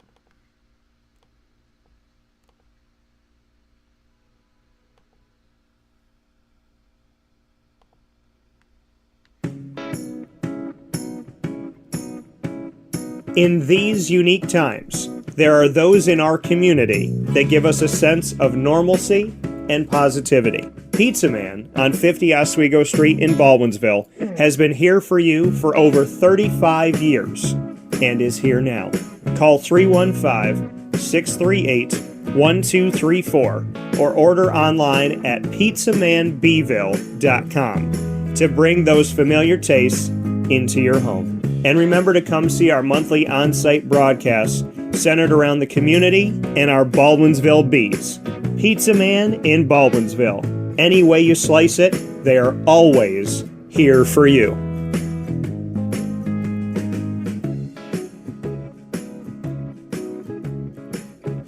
This is Jimmer Sikowski, owner-operator of Chick-fil-A Cicero, 7916 Brewerton Road in Cicero, right in front of the Home Depot. I had a deep feeling that God wanted me to do something bigger with my life and to help people, help others. I kept putting Chick-fil-A in my life, and I realized as I was going through the franchise selection process that positively impacting the lives of others was really core to what we do here at Chick-fil-A. First of all, it starts with the food. The food is brought in fresh daily. We bring in local produce. We prepare to order in the kitchen. We hand bread our chicken. We hand spin our milkshakes. It's great food. It doesn't taste like fast food. I think the second thing is the way people feel when they come in a Chick-fil-A restaurant. It's different. We try to treat people with intentional kindness here, which is very different and deeper than good customer service. And so I think it feels remarkable for most people to come in a Chick-fil-A restaurant. And then lastly, the impact that we try to have in the community is very different. It's a big part of the expectation of every operator of a Chick-fil-A restaurant is that they're actively engaged in their community, they're a leader in the community, and they're making a difference. When they realize that what we're striving to do is to shine a little light in their life, that's a very, very different experience than you will have at any other quick service restaurant. And it's that remarkable experience that I think people will emotionally connect with. I'm George Townsend of Honda City with some good advice when buying a new car. The true cost of owning a new car is determined by the appraised value when you trade it. No vehicle appraises higher than a Honda. Next, look for low APRs and deep discounts. You also want low maintenance costs and great fuel economy. That's why my advice to you is to buy a new Honda. Looking pre-owned, visit our Honda Certified Used Car Center. Honda City, 7140 Henry Clay Boulevard, Liverpool, or HondaCity-CNY.com. It would be a pity if you don't shop at Honda City. Our corporate purpose at Chick-fil-A is to glorify God by being faithful stewards of all that's entrusted to us and to positively influence all those who come in contact with Chick-fil-A. And what became increasingly clear from our success in Cicero is that people love Chick-fil-A. And also I think we recognized that, we had a great opportunity to grow the brand and grow our platform. I felt incredibly grateful when I was selected to be a Chick-fil-A operator. I think what it's meant for me, what I've come to realize on a very deep level is that this is a calling for me. It's not a career. It's not a job. The Lord called me to be a Chick-fil-A operator and to use these restaurants to glorify Him and to positively influence other people. I'm blessed. I'm very blessed. Head to Chick-fil-A Clay on 3974 State Route 31 in Liverpool, New York. Back here on Wake Up Call with Dan Tortora from inside the Cafe Kubal studios. Want to give a special thanks to Carvel DeWitt for the annoying moment of the week, Chick-fil-A Cicero and Chick-fil-A Clay for leading Bob Holliday, and thanks to Bob for talking about the ACC and the Buddy Boeheim situation and all of that, as well as the tournament. Roosevelt Bouie Jr., Sonny Spera, Syracuse Orange men's basketball alum, joining the show, and a big thanks to Mike Kitts for helping us to see it from the officiating point of view, so we appreciate that so very much. Want to thank you for tuning in every Monday through Friday from 9 a.m. to 11 a.m. Eastern Time on YouTube.com, Facebook.com, and MixLR.com, all /WakeUpCallDT, and on WakeUpCallDT.com, as well as Facebook.com /LiveNowDT. You can search Wake Up Call with Dan Tortora on Stitcher, Spotify, MixLR, TuneIn, Podbean, iHeartRadio, iTunes, and Apple Podcasts, and YouTube. Search Wake Up Call with Dan Tortora, or one word, Wake Up Call DT. And a proud thanks to our Central and Upstate New York partners and beyond, Cafe Kubal, Carvel DeWitt, Avicoli's, PB&J's Lunchbox, K9 Camp Dog Daycare, Mon Pa's Kettle Corn and Popcorn Factory, K9 Kampground Dog Boarding, Honda City of Liverpool, Pizza Man, Victory Sports Medicine and Orthopedics, Chick-fil-A Cicero and Chick-fil-A Clay, Millhouse Market and Mother's Cupboard, and Wake Up Call with Dan Tortora is the proud multimedia marketing partner exclusively of your Lemoyne Dolphins, Marywood Pacers, and Bryan and Stratton Syracuse Bobcats. Make sure you check them out by going to our youtube.com/wakeupcalldt channel and subscribe. And of course, you can go to their pages on wakeupcalldt.com for all the specials we do together. And make sure you get more information at LeMoyneDolphins.com, MarywoodPacers.com, and Syracuse.bscbobcats.com for our exclusive multimedia marketing partnerships with our Dolphin Dive AD and DT with the Lemoyne Dolphins, with Pacer Pride with the Marywood Pacers, and with the Bobcat Buzz with the Bryan and Stratton Syracuse Bobcats. As always, folks, thank you so much. Find us on Facebook at WakeUpCallDT, Twitter at CallDT, and Instagram at WakeUpCall_DT. For an amazing show with amazing people inside the amazing Cafe Kubal studios, I bid you adieu. Make sure you stay connected with me on social media. And as always, God bless,